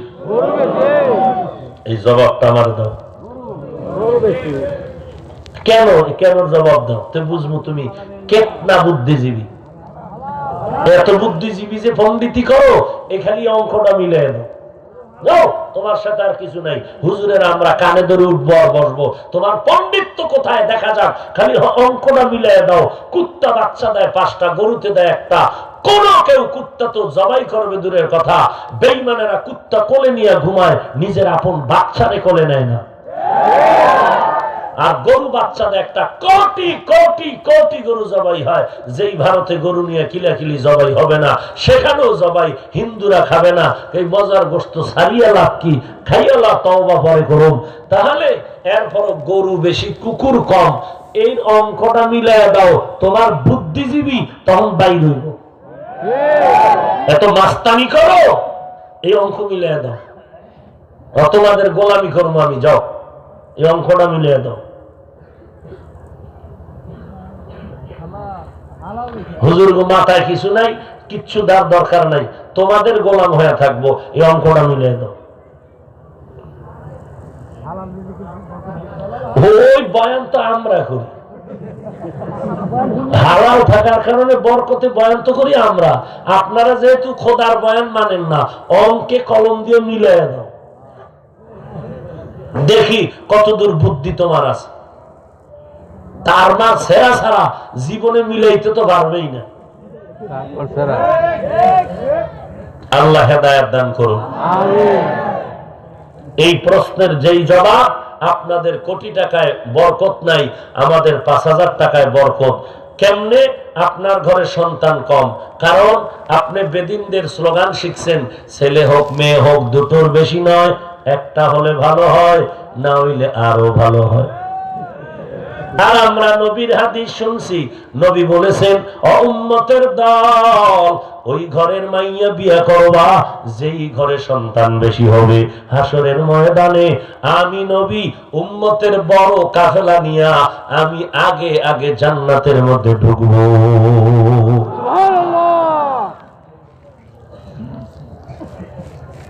সন্তান বেশি হইলে খাইবে কি, থাকবে কই?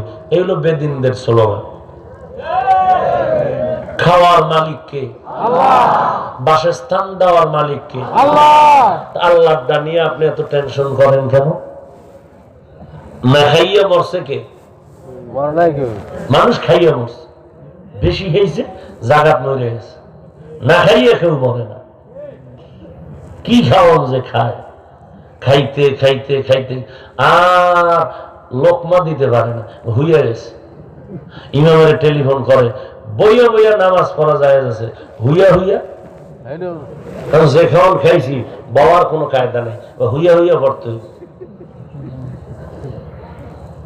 আল্লাহ হেদায়েত দান করে। আগে পেয়ারা খাইতাম ছোটকালে, 10টা খাইলেও জিব্বায় লাগতো না, একটা একজনে খাওয়া যায় না। কথা ঠিক না? রিজিকে বরকত হইছে না? আগে 1 কাঠা জমিনে যেই পরিমাণ ধান হইতো, এখন কম হয় না বেশি? রিজিক কে বাড়াইছেন? আল্লাহ। আপনি এত চালাকি করেন কেন? যেই খোদায় মানুষ বানাইবে, সেই খোদায় রিজিকের ব্যবস্থা বানানোর আগে করবে। বুঝাইতে পারব না, কারণ বুঝতেও চাইব না, উল্টাটা বুঝবে। আল্লাহ হেদায়েত দান করেন। ওরে বান্দা, জান্নাত কেনার জন্য তুমি চেষ্টা করো, সাহায্য চাও যার মধ্যে কোনো স্বার্থ নাই, 2 নম্বরে যার মধ্যে কোনো অভাব নাই। এবার তাকায় দেখেন এই জমিনের মধ্যে কাউকে পাবেন কিনা যার কোনো অভাব নাই? আছে? সব অভাবী। অভাবী কেমন অভাবী? গরিবের থেকে বড় লোকের অভাব আরো বেশি। গরিবের অভাব 100 টাকায় সমাধান, বড় লোকের অভাব 1,00,000 টাকায় সমাধান হয় না। গরিব দোহা থানায় যাবে, রিক্সা খুঁজে পায় না, হাঁটতেছে। বড় লোক হাইটা যাওয়ার কোনো উপায় না। গরিবের জামায় ময়লা লাগছে, নিজেরটা নিজে ধুইয়া ফেললো। বড় লোক নিজের জামা কাপড় নিজে ধুইতে পারে না, গরিবের সহযোগিতা ছাড়া। তাহলে দুনিয়াতে অভাব ছাড়া কেউ নাই, দুনিয়াতে স্বার্থ ছাড়া কেউ নাই। অতএব তুমি বান্দা এমন একজন থেকে সাহায্য চাও যার মধ্যে কোনো স্বার্থ নাই, কোনো অভাব নাই।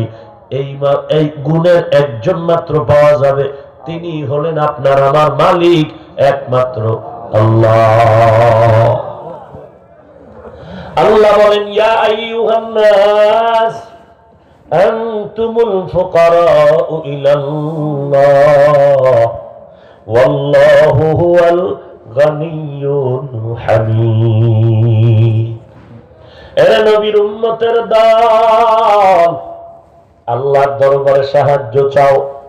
আমাকে একটা আধা মিনিটে জবাব দেন। রাহমাতুল লিল আলামিন আমার মায়ার নবী, ওই নবীর থেকে দামি কোন পীর সাহেব আসেনি? নাই। নবীজির হায়াত কত?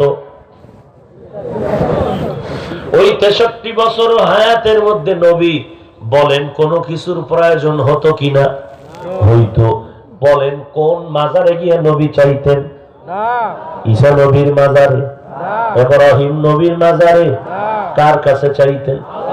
ও ভাই, আমার মায়ার নবী যদি আল্লাহর দরবারে চাইতে পারেন, আপনি কেন চাইতে পারবেন না? কয় হুজুর চাইছি তো বহুত পাই না, এই জন্য রাগ করে চাই না। আল্লাহ বলেন চাওয়ার মতো যদি চাও আমি জায়গায় দিয়া দিব। বলে কেমন? 2 জিনিসের মাধ্যমে চাও। 1 নম্বরে ধৈর্য, 2 নম্বরে নামাজ। আজকে আমাদের মধ্যে ধৈর্য নাই, নামাজেরও খবর নাই। ইমাম সাহেব যদি একটু কেরাত লম্বা নেয়, মানুষগুলো পাগল হয়ে যায়। নামাজের ভিতরেই মেজাজ গরম। কেমন ইমাম রাখছে, কেরাত লম্বা নিল কেন? ঠিক নেই, ধৈর্য নাই। তারাবির নামাজে ধৈর্য নাই। 8 রাকাত সালাম ফিরাইলে দৌড়। জুমার নামাজে মানুষ এত ভিড়, এত ভিড়, পুরা মসজিদ কয় আক্তার ভাই সাহেব তাড়াতাড়ি আপনি মসজিদ দোতলা করেন। দোতলার পরে 3 তলা, রাস্তাঘাট ব্লক। বলে কেন? এত মানুষ, এত মুসল্লি, জুমার জায়গা হয় না। বলেন আমাকে বুঝিয়া, এই যে জুমার সময় এত মুসল্লি, এরা কি ঢাকার থেকে আসছে নাকি? তা কি বরিশাল? কোন জায়গা? এলাকার। বলো ও চালাক বাঙালি, যারা এই এলাকার মানুষ জুমার নামাজে মসজিদ ভরলো, এরা ফজরে কি চুরি করতে গেছিল নি? ফজরে কেন আসলো না? আবার জুমার নামাজের পরে সালাম ফিরানোর পরে এমন দৌড় দিছে, আসরের নামাজের মধ্যে তাদের পাওয়া গেল না। কই গেছে জানেননি? সিনেমা হলে গেছে। ওই সিনেমা হল না, মিনি সিনেমা হল। বলে কোনটা? আমি ফতুয়া দেই, বর্তমান মুসলমানের বিয়ার অনুষ্ঠান সিনেমা হল। বরং তার থেকেও খারাপ। সিনেমা হলের ভিতরে নারী পুরুষ যার যার দেখা এক ধ্যানে নাটক দেখে, বই দেখে, ছবি দেখে। কিন্তু বিয়ার অনুষ্ঠানের মধ্যে কত নাচ গান, গায়ে হলুদ, কত অন্যায়, কত ভিডিও, কত নারী পুরুষ এক জায়গায় বসে, কত গুনাহ হচ্ছে বাবা। বলেন সিনেমা হলে আর বাকি কি? এত গুনাহ করার পর একজন ইমামের ডাইকে যদি কয় দোয়া করেন আল্লাহ যেন বরকত দেয়, আল্লাহ ট্যাক্সিনি বরকত দিত। হ্যাঁ, এত গুনার পরে বান্দা তোমার এই বিয়ার সংসারে আনোয়ার শাহ কাশ্মীরি কোনোদিন আসবে না। দুনিয়াতে আসবে তোমারে সাইজ করার জন্য, সন্তান জন্ম হবে। ভালো সন্তান তুমি আশা করতে পারবা না। কারণ কাঁটাওয়ালা একটা গাছ আছে, আমগো বরিশালে মান্দার গাছ বলে, আপনাদের দেশে কি কয়? মাদার গাছ। ওই গাছ লাগাইয়া সারা দেশের বুজুর্গ পীর সাহেবরা কোরআন খতম করে যদি বলে আল্লাহ তুমি মান্দার গাছে 13টা আম দাও, 14টা কাঁঠাল দাও, দিবিনি আল্লাহ? আল্লাহ কখনো দিবে না। বেপরদায় চলিয়া যদি গুনাহ করিয়া তওবা না করে আল্লাহর কাছে যদি দোয়া চাও শান্তির জন্য, দোয়া কবুল হবে না রে বাবা। আল্লাহর কাছে চাওয়ার মতো চাইতে হবে। বলে কেমনে? বলে 1 নম্বরে ধৈর্য, 2 নম্বরে লাগবে নামাজ। 1 নম্বরে কি? 2 নম্বরে নামাজ। নামাজ পড়ো, দেখবা বিপদ তোমার নাই। আল্লাহর বান্দা একটা বাচ্চা কোলের মধ্যে নিয়ে ওমরে ফারুকের দরবারে হাঁটতেছে। ঘটনার বিবরণ দেয় নবীর এক সাহাবী সাদ বিন আসলাম রাদিয়াল্লাহু তাআলা আনহু। বলবো? তিনি বলেন আমার আব্বাজান ঘটনা বর্ণনা করেছেন, ওমরের দরবারে একটা আল্লাহর বান্দা বাচ্চা কোলে নিয়া বড় আদর করে। ওমর ডাক ডাক দিয়া কয়, দেখছুনি বাবার ভিতরে সন্তানের ভিতরে কি মহব্বত, এমন যদি সবার মধ্যে হইতো কতই না শান্তি আসতো। লোকটা শুনিয়া চোখের পানি ছেড়ে কাঁদলেন আর বললেন, খলিফাতুল মুসলিমিন ওমরে ফারুক রাদিয়াল্লাহু আনহু, ভালো করে শুনেন, আমার এই যে বাচ্চাটা আমি এমনি আদর করি না রে নবী, নবীর সাহাবী, আমি এমনি আদর করি না। এই বাচ্চাটা দুনিয়ার কোন জমিনের বাচ্চা না, এই বাচ্চা হলো কবরের ভিতরের বাচ্চা। কথা এ পর্দার আড়ালের মা, আমিও তো মায়ের সন্তান। আজকে আপনাদের এই মাঠে 8টা ছেলের মাথায় পাগড়ি দেওয়া হলো কোরআনের হাফেজ। এরে আম্মা জান, মনে কি চায় না একজন আলেমের মা হয় কবরে যাবেন, জানাজার ইমামতি করবে আপনার সন্তান, কবরের কিনারায় দাঁড়াইয়া আল্লাহর কোরআন পড়ে দোয়া করবে, আল্লাহ কিয়ামতের ময়দানে ডাকবে, কোরআনওয়ালারা আয়, দুনিয়াতে কোরআন পড়ছু, আমি মাওলার কাছে মহাব্বতে শুনাইতে পারো নাই, আজ আমি মাওলার দরবারে মহাব্বতে কোরআন পড়িয়া শোনা, আমি মাওলা নিজেই আজ কোরআন তেলাওয়াত শুনবো। একটা একটা আয়াত পড়বি, জান্নাতের একতলা একতলা বিল্ডিং এ উঠে যাবি। আল্লাহর বান্দা কোরআনওয়ালা বলবে, রে মালিক, আমি একা জান্নাতে যাব না, আমি কোরআনের আলেম হইতে গিয়া কত কষ্ট করেছি। আমার বাবা রিকশা চালাইতেন, আমার বাবা জমিনে কাজ করতেন, ঠিক মতো টাকা দিতে পারতেন না। কত শীতের সময় দেখেছি সব ছাত্রদের বাবারা ল্যাব গায়ে দিয়ে কম্বল কিনে দিল, আমার বাবা বড় গরিব, একটা কম্বল কিনার টাকা নাই, একটা মশারি কিনার টাকা নাই। কত ঈদের সময় সব ছাত্ররা নতুন নতুন জামা পরিয়া চলতো, আমার বাবা এত গরিব, একটা নতুন জামা কিনিয়াও দিতে পারে নাই। এলাকার একটা লোক একদিন আমারে দেখিয়া সুন্দর একটা জামা পোশাক কিনিয়া দিল, আর এক বান্দা শীতের মধ্যে একটা কম্বল কিনে দিল, আর এক বান্দা আমার জামা কিনে দিছে, একজনে মশারি কিনে দিছে, এক বান্দা আমারে তার ঘরে 3 বেলা খানা খাওয়াইছে। আল্লাহ বলবেন, এখন কি চাও? বলে, আমি আলেম হইতে গিয়া তাদের সহযোগিতা ছাড়া হতে পারি নাই, অতএব আমি জান্নাতে গেলে, আমি তো দুনিয়াতে ওয়াদা দিয়েছি আমি জান্নাতে গেলে আপনাদেরকে নিয়ে যাব। আল্লাহ বলবেন, যাও বান্দা, তোমার বংশের মধ্যে, তোমার আপনের মধ্যে, তোমার পরিচিত মহব্বতের 10 জন গুনাহগার জাহান্নামীকে সুপারিশ করো, আমি আল্লাহ অর্ডার দিব, এই 10 জন সহ জান্নাতের মেহমানখানায় চলে যাও। এরে নবীর উম্মতের দল, ওই লোকটা কাঁদেন আর বলেন, ওমর, আমার কোলের এই বাচ্চাটা দুনিয়ার জমিনের বাচ্চা না, কবরের মধ্যের বাচ্চা। ওমর আরো চমকে উঠলেন, কবরের ভেতরের বাচ্চা কেমনে ভাইলা? কবরে তো মরা মানুষ থাকে, জিন্দা থাকে না, বাচ্চা তুমি কবরের মধ্যে কেমন করে পাইলা? লোকটা কয়, খলিফাতুল মুসলিমিন, আল্লাহর দ্বীন কায়েমের জন্য যুদ্ধের ঘোষণা আসলো, যুদ্ধে যখন যাব, আমার স্ত্রীর পেটের মধ্যে বাচ্চা, আমার স্ত্রী ঘরের ভেতরে একা, বড় অসহায়, আমি যখন যাব স্ত্রীর চোখে পানি জমা হয়ে গেল, আমার স্ত্রী কিভাবে থাকবে? আমি আল্লাহর দরবারে কান্না করলাম, আল্লাহর ওয়াদার নামাজ পড়িয়া ধৈর্যের সাথে সাহায্য চাও। আমি তরবারি হাতে নিয়ে যুদ্ধের ময়দানে যখন রওনা, যায় নামাজ বিছাইয়া আমি মাওলার দরবারে সেজদায় পড়ে কাঁদলাম, মোনাজাত দিয়া কান্না করে নামাজের পরে দোয়া করলাম, হে আল্লাহ, আমার স্ত্রীর গর্ভে যে বাচ্চা আছে, তুমি কুদরতের হাতে ওই বাচ্চাটারে হেফাজত করিও রে আল্লাহ। আমি দোয়া করে যখন চলে গেলাম, যুদ্ধ পরিচালনা করে আমি যখন আল্লাহর রহমতে গাজী হইয়া সুস্থ অবস্থায় বাড়ি আসলাম, বাড়ি আসার পর তাকায় দেখি আমার ঘরে তালা লাগানো বন্ধ, মানুষের কোনো আনাগোনা নাই। আশ্চর্য হয়ে গেলাম, আমার এক আপন চাচতো ভাই, ওরে ডাকলাম, কি হয়েছে? দেখি ওর চোখের কোঠায় পানি।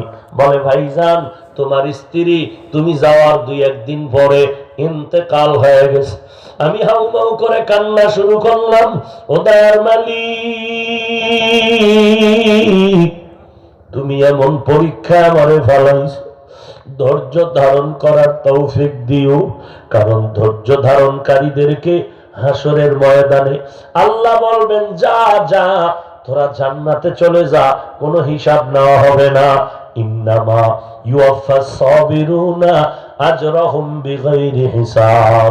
খলিফাতুল মুসলিমিন, আমি আমার স্ত্রীর মরার খবর পাইয়া কান্নায় বিভোর, একবার হুঁশে আসি, আবার কান্না করি, আবার মনে মনে ভাবি আমার স্ত্রীর গর্ভের বাচ্চাটার কি উপায় হলো। এলাকার কোন মানুষেরও তো আমি জানাই নাই। আমার চাস্তো ভাইরে বললাম, ভাই বলো আমার স্ত্রীর কবর কোথায় দিয়েছো? বলে জঙ্গলের কিনারায় দেওয়া হয়েছে। বলো আমি একটু যাব, আমার স্ত্রীর কবরের কিনারায় দাঁড়াইয়া আমি মাওলা পাকের দরবারে একটু দোয়া করব, জিয়ারত করব। এরে নবীর উম্মতের দল, যেই স্ত্রীর বেলায় স্বামী বলবে স্ত্রী বড় ভালো, আল্লাহ বলেন আমি ওই স্ত্রীকে ভালো বলে জান্নাত দিয়া দিব। আবার স্বামীর বেলায় যেই স্ত্রী বলবে আমার স্বামী ভালো, আমি আল্লাহ ওই স্বামীকে ভালো মনে করে জান্নাত দিয়া দিব। এরে নবীর উম্মতের দল, স্বামী আর স্ত্রী যদি এক মনের হয়, ওই জায়গায় কিন্তু আলো জ্বালানো সম্ভব হয়। এরে পর্দার আড়ালের মা, দেখো স্বামীর কেমন ভালোবাসা মহব্বত। এরে পর্দার আড়ালের মা, একটা স্বামী যদি লাইন ছাড়া চলে, একজন মা পারে ওই স্বামীকে লাইনে নিতে, ওই স্বামীকে নামাজি বানাইতে, ওই স্বামীকে দিনদার বানাইতে। ও মা, তোমার স্বামী মাথার ঘাম পায়ে ফেলে বাজারে যায়, কষ্ট করে রিক্সা চালায়, মানুষের বাড়ি কাজ করে, চাকরি করে, সারাটা দিন না খাইয়া এত কামাই রুজি করে শুধু ঘর শান্তির জন্য, স্ত্রীর মুখে হাসি ফুটাবার জন্য, সন্তানের মুখে হাসি ফুটানোর জন্য। এরে আম্মা জান, ঘরে আসার পরে তোমার স্বামী পাওয়ার পর তুমি যদি একটু সালাম দিয়া 1 গ্লাস পানি পান করায় দাও, ঘামটা মুছায় দাও, মদিনার নবী বলেন তুমি স্বর্ণ সৎকার সমান সওয়াব পেয়ে যাইবা। ওই স্বামী যদি তোমার মনটা খুশি হয়ে যায়, তুমি যদি একটু ঘাম মুছায় দাও, সালাম দাও, আল্লাহর রহমত তোমার ঘরে আসবে, তোমার ওই ঘরের সন্তান আল্লাহর ওলি হয়ে যাবে। তোমার স্বামী যত কামাই করবে, তুমি একটা টাকা খেয়ানত করবা না, স্বামীর অনুমতি ছাড়া খরচ করবা না। ওই স্বামীর টাকাই তো তোমার টাকা। স্বামী যেদিন থাকবে না, এই টাকা পয়সা বাড়ি গাড়ি তোমার থাকবে। ওই স্বামীর কামাই রুজির উপরে খুশি থাকা, স্বামীর মাল হেফাজত করা, স্বামীর মাল আমানত রক্ষা করা, সন্তানগুলো দেখে শুনে রাখা, নবীর তরিকা মতে চালানো, তোমার জান্নাতে যাওয়ার সার্টিফিকেট হয়ে যাবে। এরে পর্দার আড়ালের মা, শুনো, ওই বান্দা স্ত্রীর কবর জিয়ারতে রওনা হয়ে গেল। ওমর তাকায় তাকায় আশ্চর্য হয়ে ঘটনা শুনতেছেন। লোকটা বলে আমার চাচাতো ভাইকে নিয়ে কবর জিয়ারতে যখন গেলাম জঙ্গলের কিনারায়, রাতের বেলায় দেখি কবরের থেকে একটা নূরের বাতি আলো আসমান বরাবর যাইতেছে, একটা আলো।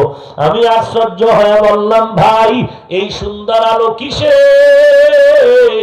আমার চাচাতো ভাই বলে এই আলো তো আজকের না, তারে কবর দেওয়ার 1-2 দিন পরে সে আলো দেখতেছি। বলে তাই নাকি? বলে হ্যাঁ, এই আলোর কারণে পুরা এলাকা আলোকিত, কোনো বাতি লাগে না। আমি কান্না শুরু করলাম। এখন আর সহ্য ব্যাপার, ভেতরে আমি কাঁদতেছি আর মনে মনে ভাবতেছি আলোটা কোথার থেকে আসে? কবরের থেকে।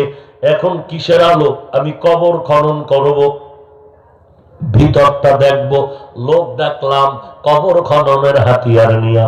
যখন আমি লোক ডাকলাম কবর খননের জন্য, হঠাৎ করে দেখি আমার মাওলা পাকের কুদরতে কবরটা ফাঁকা হয়ে গেল। ফাঁকা হওয়ার পর কবর থেকে আলো বের হয়ে আলোগুলো চতুর্দিকে ছড়ায় যায়, আর আমি তাকাইয়া দেখতেছি আমার স্ত্রীর লাশ সাদা কাপড়ের প্যাকেটের মধ্যে পেঁচানো, আর আমার স্ত্রীর বুকের উপরে একটা বাচ্চা বসে বসে খেলাধুলা করতেছে। আমি দেখিয়া পাগলের মতো হয়ে গেলাম। এত সুন্দর একটা চেহারা, ফুটন্ত গোলাপের মতো বাচ্চা আমার স্ত্রীর বুকের উপরে বসিয়া খেলাধুলা করতেছে।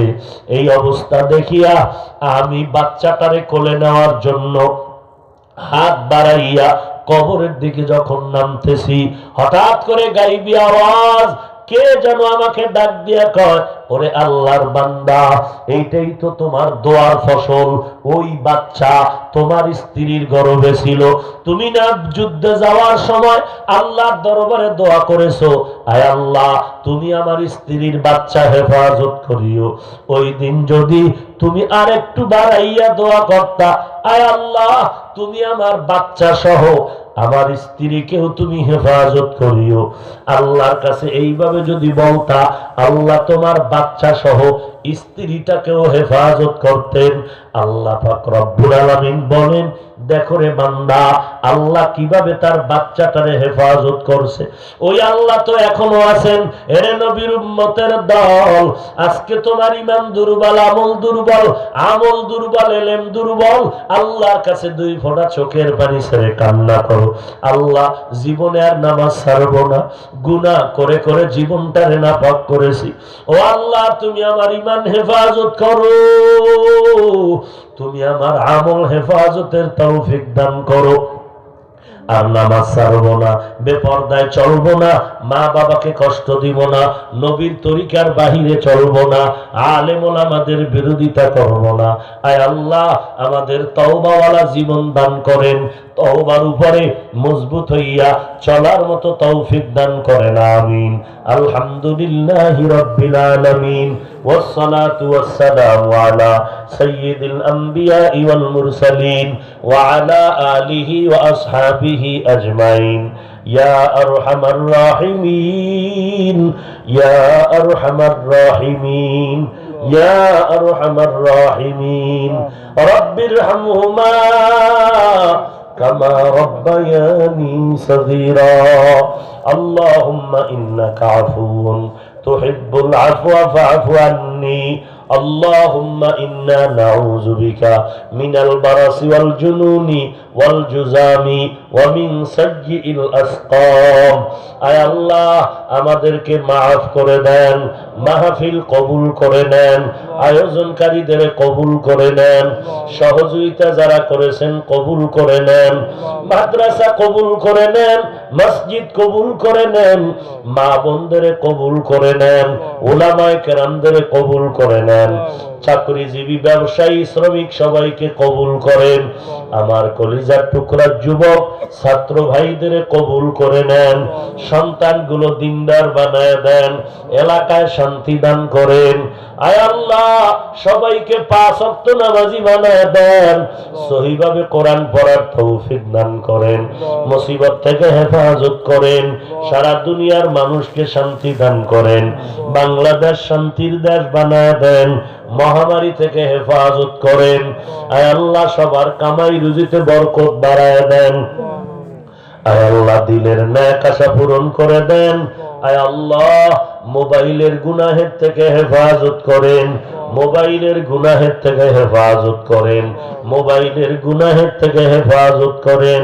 আয় আল্লাহ মেহেরবানি করে দিনদার বানায় দেন। আয় আল্লাহ হারাম থেকে হেফাজত করেন, হালাল বরকতি রিজিক দান করেন, উলামায়ে কেরাম আহলে হকদের কবুল করে নেন, উম্মতের মাঝে মোহব্বত বাড়ায় দেন। আয় আল্লাহ আমরা যারা হাত তুলেছি জানি না কে যেন মা হারায় এতিম, কে যেন বাবা হারায় এতিম হয়ে গেল, কে যেন সন্তান হারাইয়া অসহায়, কে যেন ভাই হারা অসহায়। ও আল্লাহ জানি না কার মনে কি দুঃখ কি ব্যথা, আপনি ভালো করে জানেন রে আল্লাহ। গুনার কারণে দিল শক্ত, চোখে পানি আসে না, কান্নাওয়ালা চক্ষু দান করেন, কান্নাওয়ালা চক্ষু দান করেন, কান্নাওয়ালা চক্ষু দান করেন।